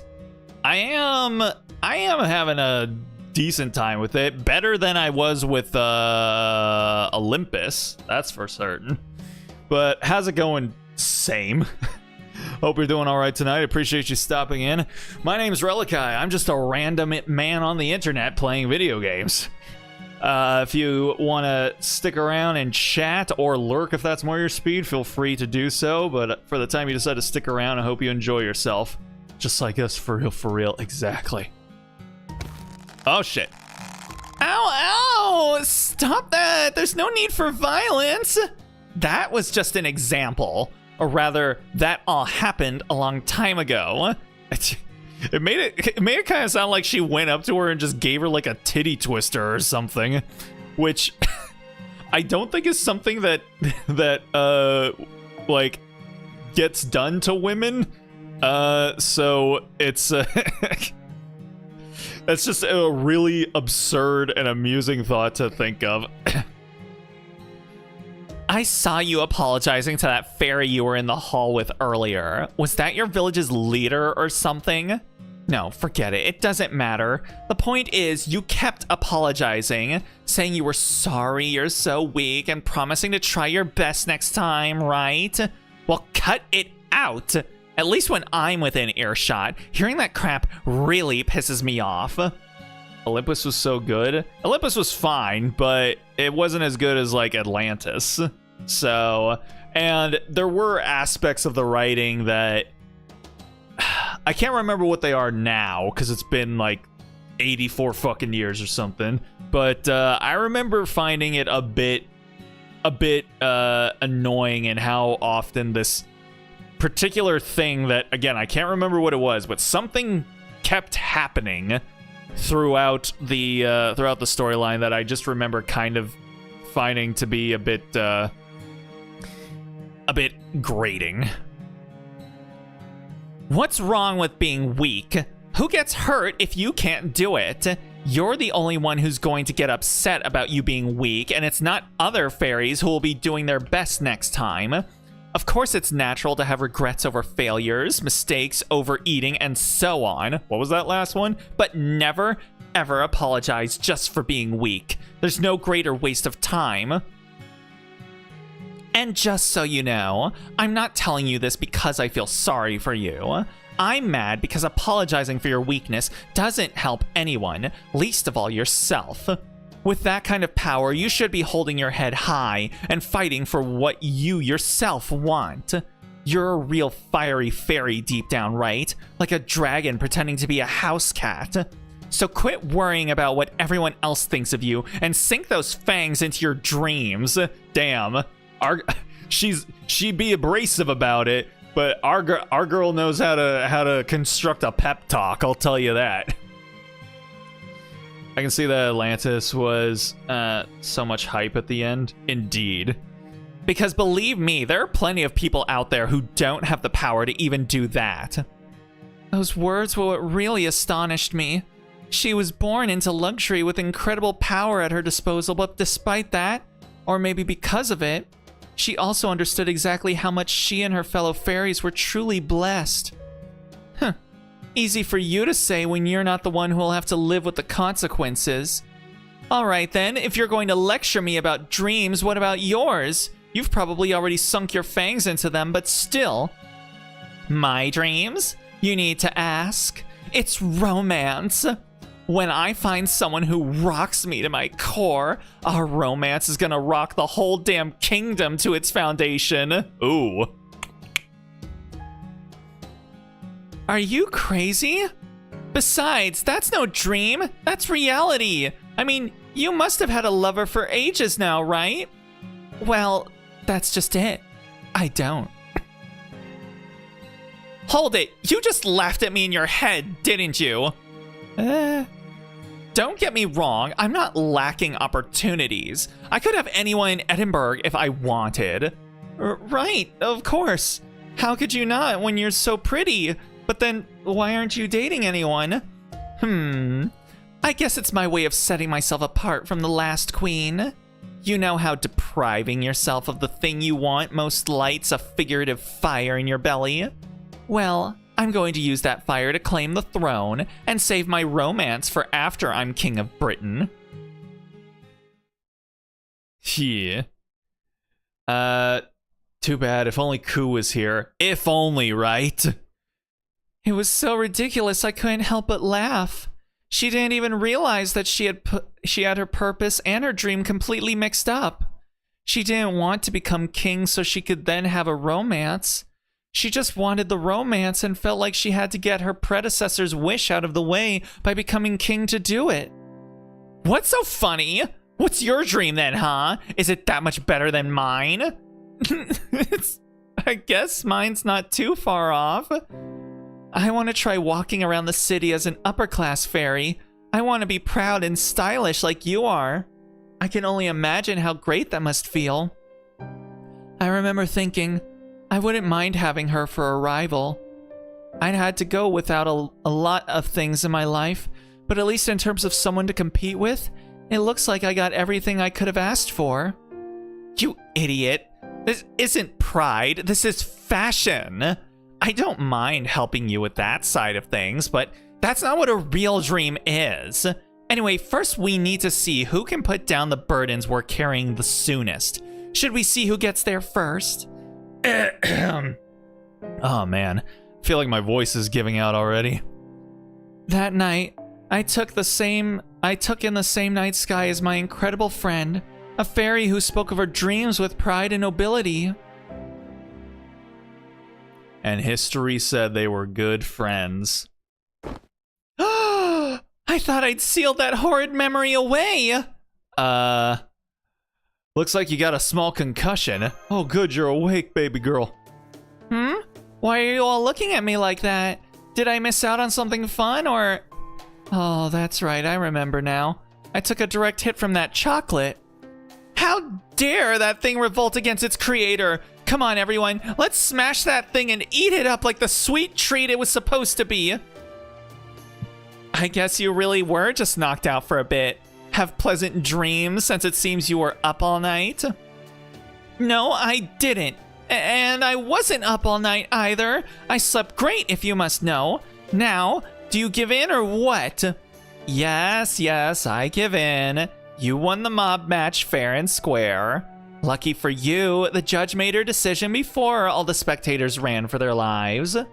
As promised, I'll let the Child of Prophecy command my forces, and I'll go along with whatever you tell me to. I look forward to seeing what you're capable of. Huh? Are you feeling okay, Knock No Re-Up? Did you eat something that didn't agree with you? She's talking about the alliance. I think we all came close to eating something we shouldn't have. I don't want to be too mean to my girl's chocolates. She still seemed relatively proud of them, even as they started attacking us. All right. Still, are you sure about this? I mean, given what a horrible mess this turned out to be, it doesn't really feel like I won. Oh, good. So you do see what a mess this was. I'm glad you know you still have some semblance of rationale, though. Rational thought left in that thick skull.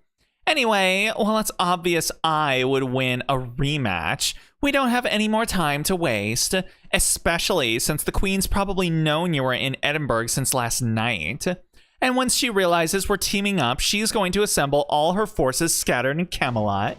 So, we need to take her down before that happens. Are you ready to do this, Altria? You need to hurry back to the south, ring Oxford's bell, then bring the Round Table Army and any other troops you can gather to my camp. In the meantime, I'll have my forces march to Camelot's main gate. But I thought you said you'd never join forces with the Round Table Army. I just don't want to see them dying in front of me. I can't ensure their safety since they can't join my clan, but I will admit that human knights, Percival included, are a good match for the Queen's Knights. Despite the chocolate monster, and she still won, somehow. Yeah, plot armor. My subjects certainly can't use more poison weapons, so I suppose I can make an exception, especially since I've been told humans aren't as fragile as I believed. Isn't that right, Relly? Well, well, how nice to see you two became friends while I was up all night learning how to make chocolate. By the way, Nakna Riab, do you still remember that night in Gloucester? Of course I do. What do you take me for, a fool?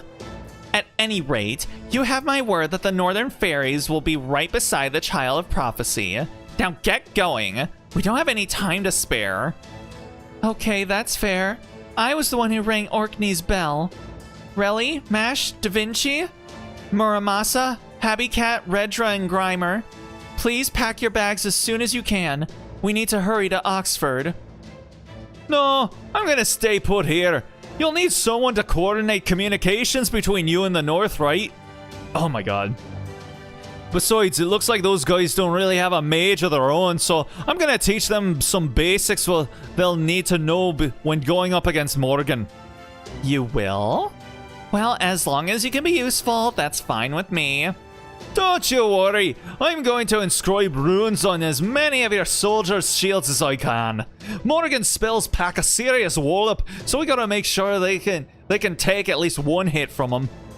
Okay, I'll make you my official court mage and tactician then. This is great. Now I'm really starting to feel like a queen. Well, see you later, Altria, Relly.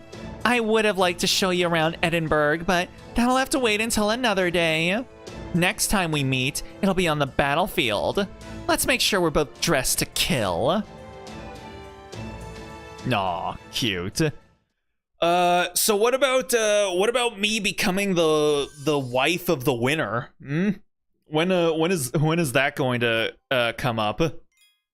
Yes, I become the wife of the winner. I become their little boy toy, I suppose. All right, let's grab the things, and then some of that. Oh hell yeah! And I can also grab it from my fragments.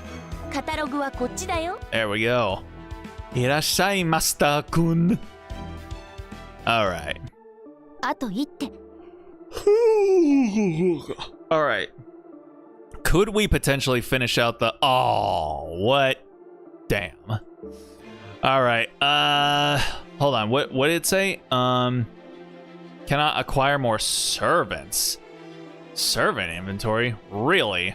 Okay. I guess I gotta burn some. Aha. Interesting.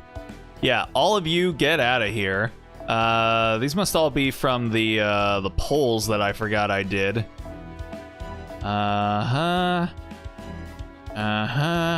Okay. Yeah, sure. Is that it? Huh.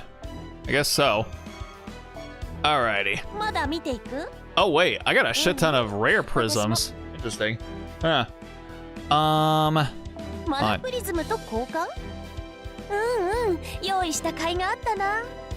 Sure, why not? Let's get a bunch of tickets, and I think that's...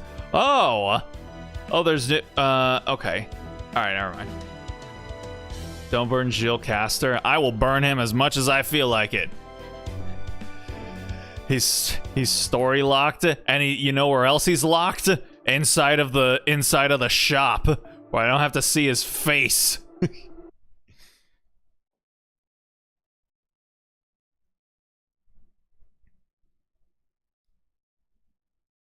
Rest in peace. No, rest in unrest. I hope you constantly get woken up by cats at night. Basically how Bayonetta 3 recast Helena Taylor with Jennifer Hale. Are you talking about the thing we were talking about like 20 minutes ago? Yes. Yes. Just like that. Phew. It was a lot of work getting here, but we finally have lots of good news to share. I can't wait to see the look on Percival's face when I tell him Knock-Knock Rehab agreed to do what we say. Yep, but first, to Oxford. Well, look at you giggling like a schoolgirl. Really enjoyed your match with Knock-Knock Rehab, huh? Huh? Yeah, I guess so. Plus, maybe it's because I stayed up all night, but I didn't have any weird dreams.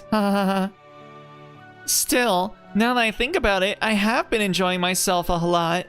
And not just in Edinburgh, for this whole journey. In fact, once we defeat Morgan and this is all over, I think I might even miss traveling around like this. Oh, right, you said Ash and I looked identical, didn't you? And saying that kind of thing probably doesn't make it any easier for you, does it? Forgot about it. It was in my head in the back burner. Hearing music. Caramel dance.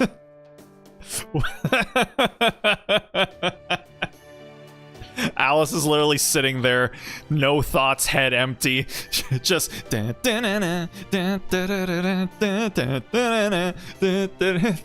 like a peak 2006 brain. Good stuff. I'm sorry, this whole experience must have been a lot for you. Still, in a way, I'm glad you're mourning her loss. We were both lucky to have you as a companion. Not at all. I'm the one who was lucky to have such great companions. There was Ash, the Black Knight, Rhynek, even though he was a little scary, and... Huh? That's weird. I could have sworn there was someone else with us the whole time, but I can't seem to remember them. What was that? What happened? We're under attack. Someone's been waiting to ambush us. We're surrounded. Everyone, please get out here. I need you to defend the wagon.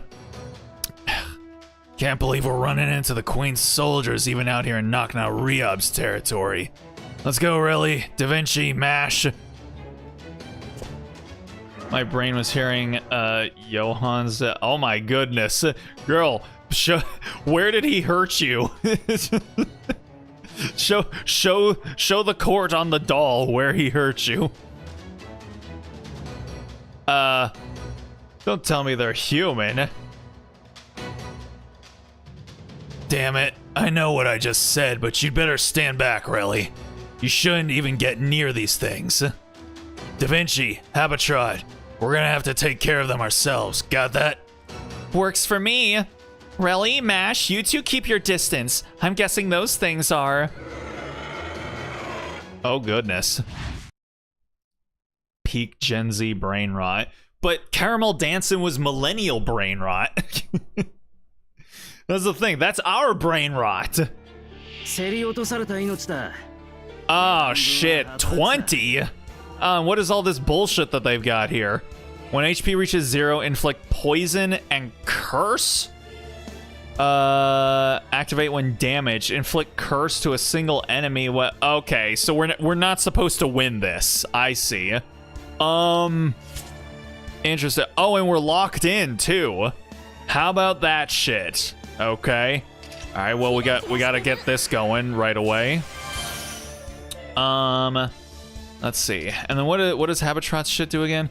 Restore HP, apply debuff immune, and increase C-star drop rate. Wait, doesn't Habicat's MP also get rid of status ailments? Restore HP for all allies, gain large amount. Okay, no, it doesn't. Does Da Vinci's? No, it does not. Okay, never mind then. Let's see.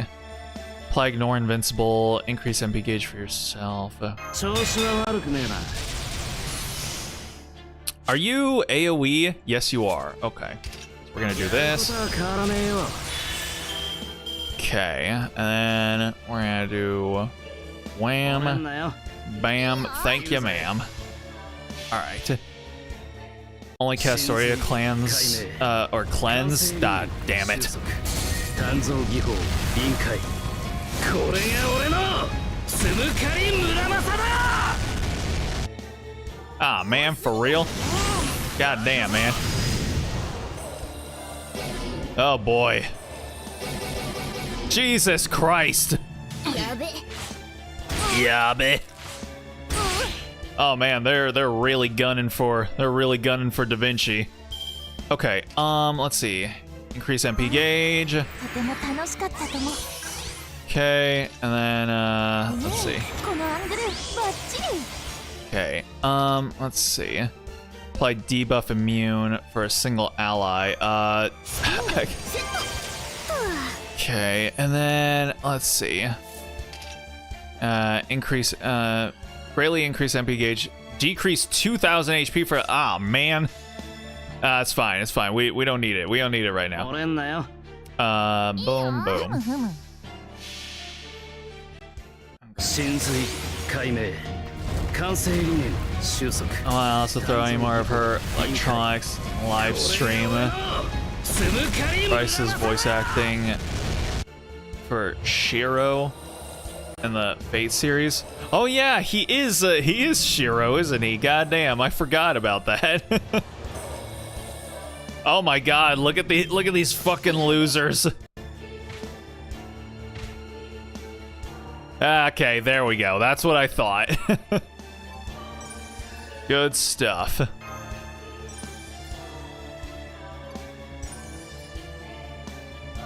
Complete all daily missions for 6-8. Good stuff.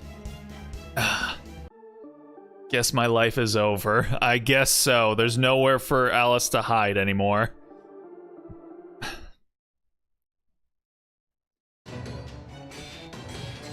Speaking of Jayong Bosch, how do you solve a new Devil May Cry? Oh, have you seen the new Devil May Cry anime? I saw the first few episodes, but I kind of found out that the director is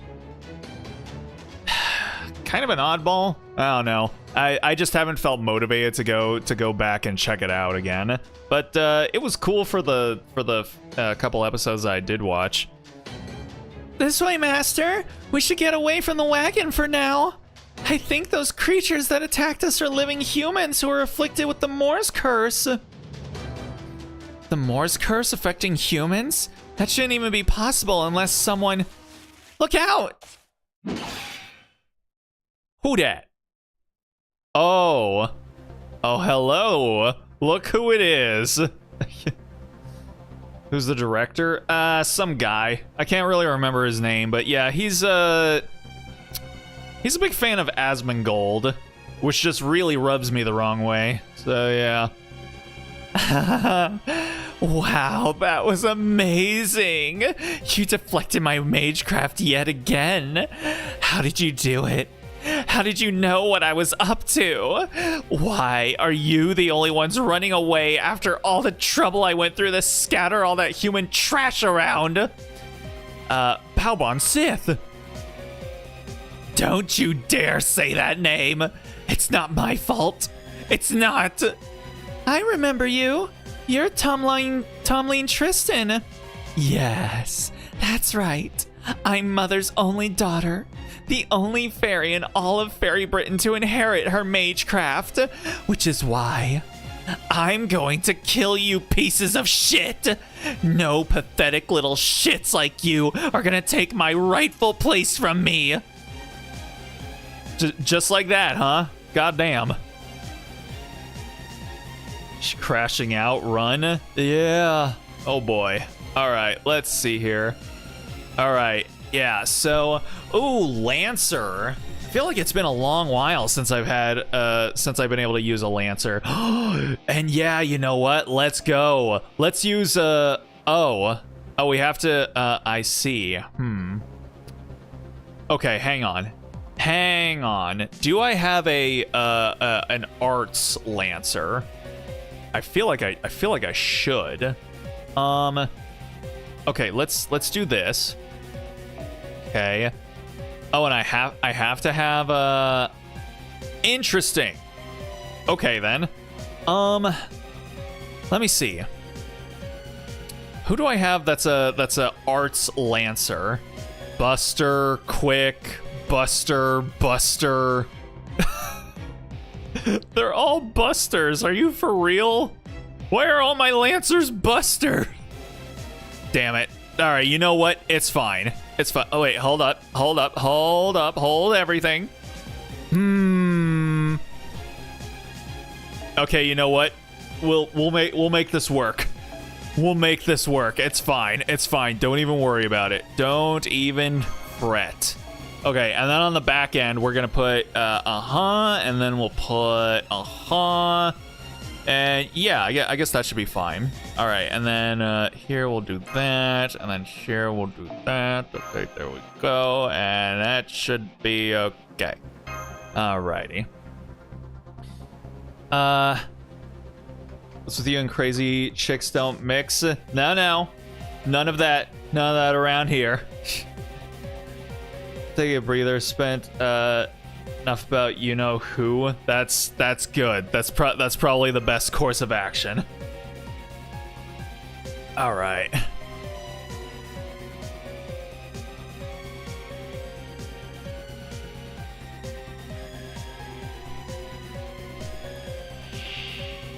Okay. Uh-oh. Oh, she's got lines. しなさいよ。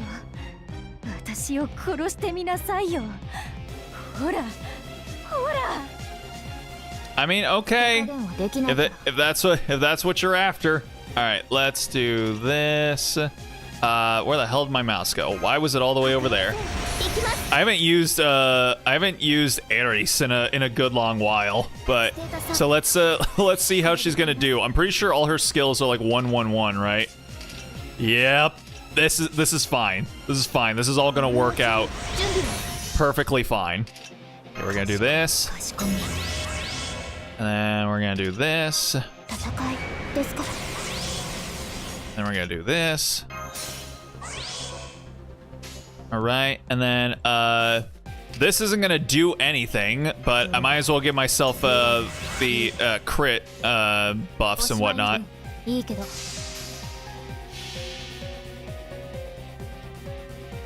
足腹をなずさううつろ舟。これなるは我が細野。世持つ狼の器の中。 Oh, I mixed her up good right there. LK Oh, this is gonna be a bit of a struggle. It's fine though. Everything is fine. Okay, good stuff. I forget, is she is single target, so I should probably hold on to Mash's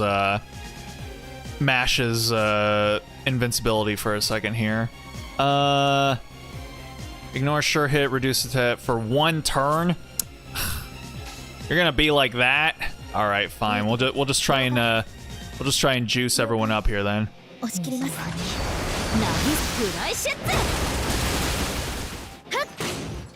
There we go. You bastard. Okay. Oh, thank God. Thank God we managed to Mash managed to dodge that skill seal. Oh, Jesus. Okay. Let's see here. Boom.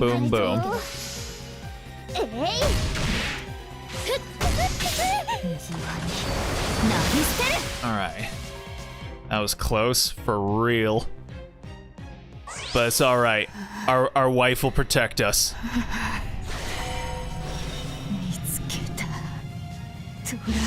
Yep, you found her.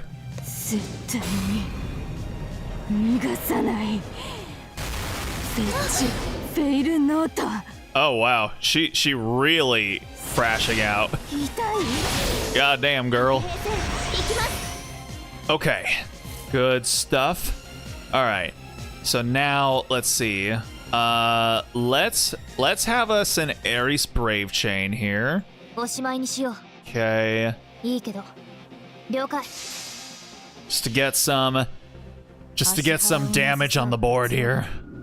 これなるは我が細野を世持つ狼の器の中いざやかき鳴らせ雨の逆鉾虹はナイス神父生命根の国の息吹を放ち速さスライム罪は嵐 Oh shit. Oh boy. I should have done her MP when I had the chance. All right, it's fine though. It's fine. Now we're really gonna start cooking with gas. Ugh. Okay. All right. And blah, blah, blah, blah. Okay. Let's see. Apply sure hit, increase star gather rate. Let's see.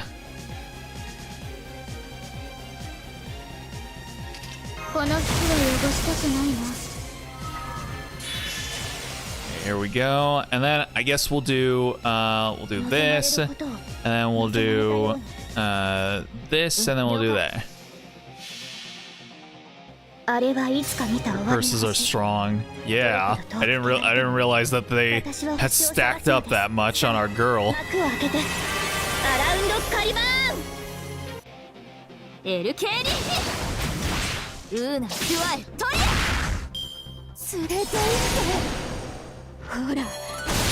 Uh-huh. Oh boy. Okay, and now let's go ahead and oh god damn you. Okay, does that means just one hit, right? I'm assuming it must. So let's see.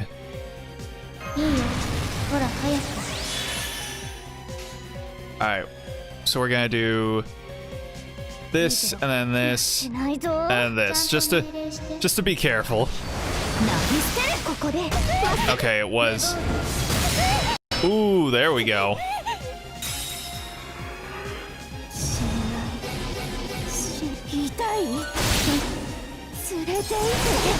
Oh, jeez.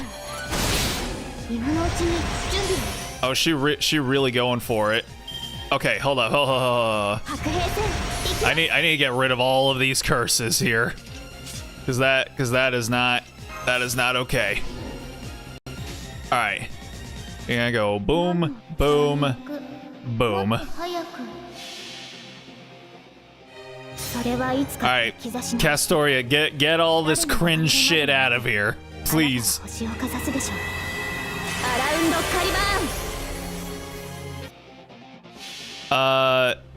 What the hell? All the curses are still there? I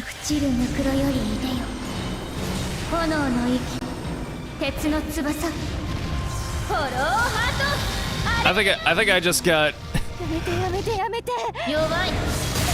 got ripped off. Okay. I'll do this. Okay.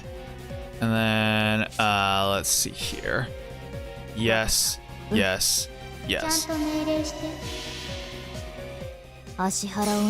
think the one with the frame is unremovable. Of course it is. Why wouldn't it be?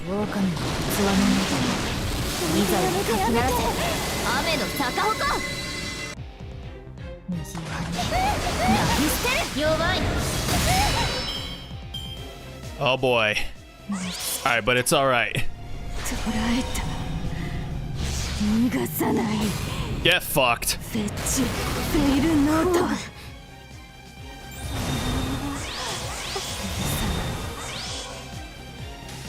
Oh damn, she just put all the gas into herself. Let's see. One turn and also evade. God, she putting buffs on herself like she's me or something. Just doing it completely willy-nilly with no rhyme or thought or reason put into it. Oh, I can't even get rid of her. I can't even get rid of her evade because her invincibility is blocking it. That's cringe. Okay. All right, let's go. Let's go now. Okay. And then this only, yeah, that's only invincibility. And then this does not increase MP gauge, so that's fine. All right. かしこみ Okay, and then let's see.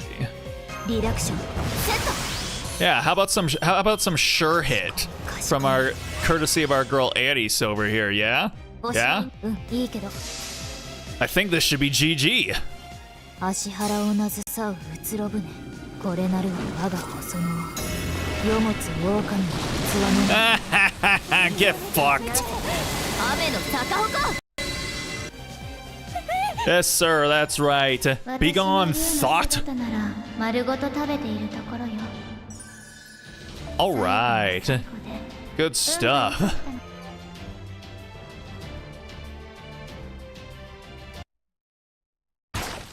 Uh-oh. I lost. I lost. I lost. Poor, pathetic Balbon Sith. Everyone loves Balbon Sith. Of course I can't beat you. You're the child of prophecy. You and I are nothing alike. Nothing alike at all. So since I can't beat you in a fair fight, I'll just have to make the human my toy instead. Hey, yo, what? Huh? Literally, huh? What is that thing? Oh no! Really? What? Huh? What's going on here?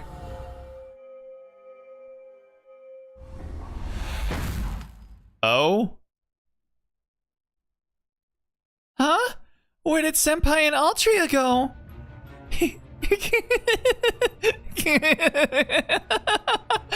Oh, that was perfect! Now that's one hell of a bonus.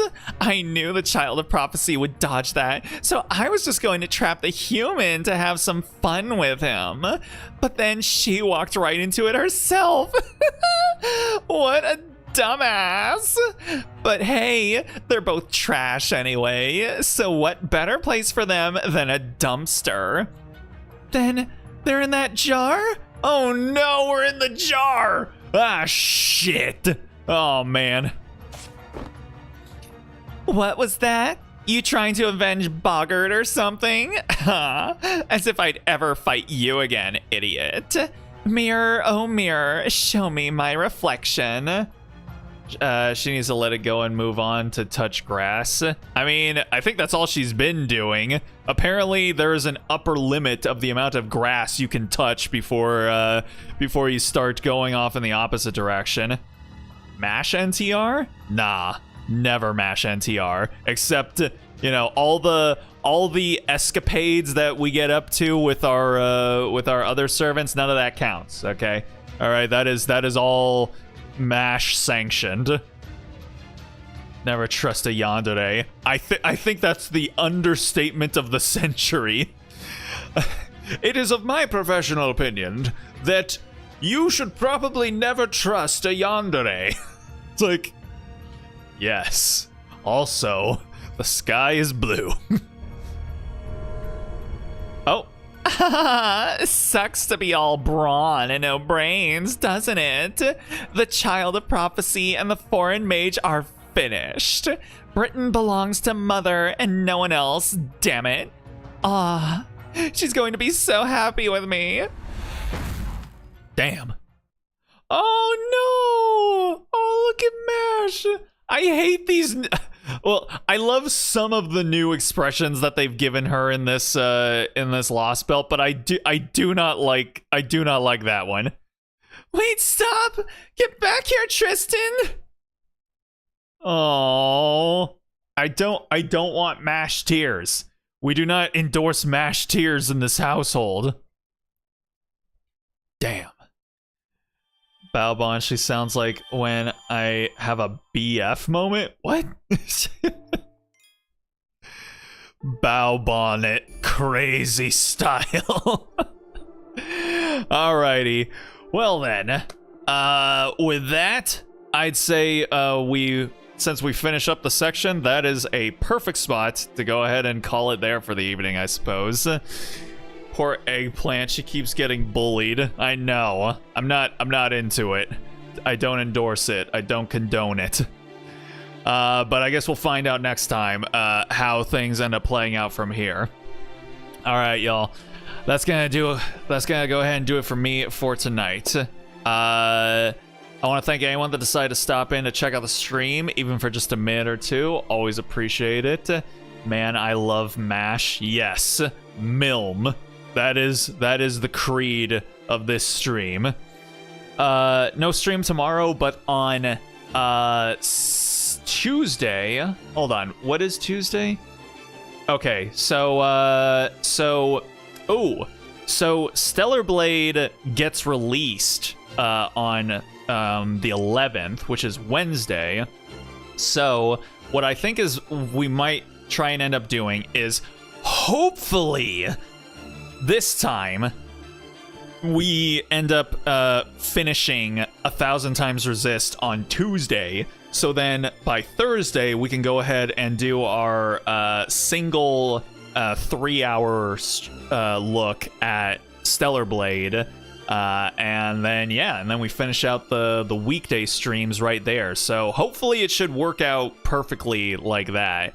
Yeah, last time I tried to finish 1,000 Times Resist and it just didn't happen. It just kept going, and there's still a whole nother chapter left of the game. So this time, it's gotta be this time that we finally finish it. So finishing off 1,000 Times Resist on Tuesday, and then we'll do Stellar Blade on Thursday. So if you want to know when that'll be happening, go ahead and follow my Blue Sky or subscribe, and you'll know when we go live. Next Fake Grand Order, we get more voice actors and more writers. Yeah, I don't foresee more voice actors coming in here. I've been doing this for a while and I haven't gotten any backup before, so I think I'm just going to continue this one-man show until it's all over, until the sun implodes, basically. But yeah, that's gonna go ahead and do it for me for tonight. So with all that being said, I hope you guys have yourselves a good night, a good day, a good morning, wherever it might be for you. Hopefully y'all have yourselves a good Monday tomorrow, a good start to your week, and with any luck, I will hopefully see y'all on Tuesday. So until then, stay groovy, everybody.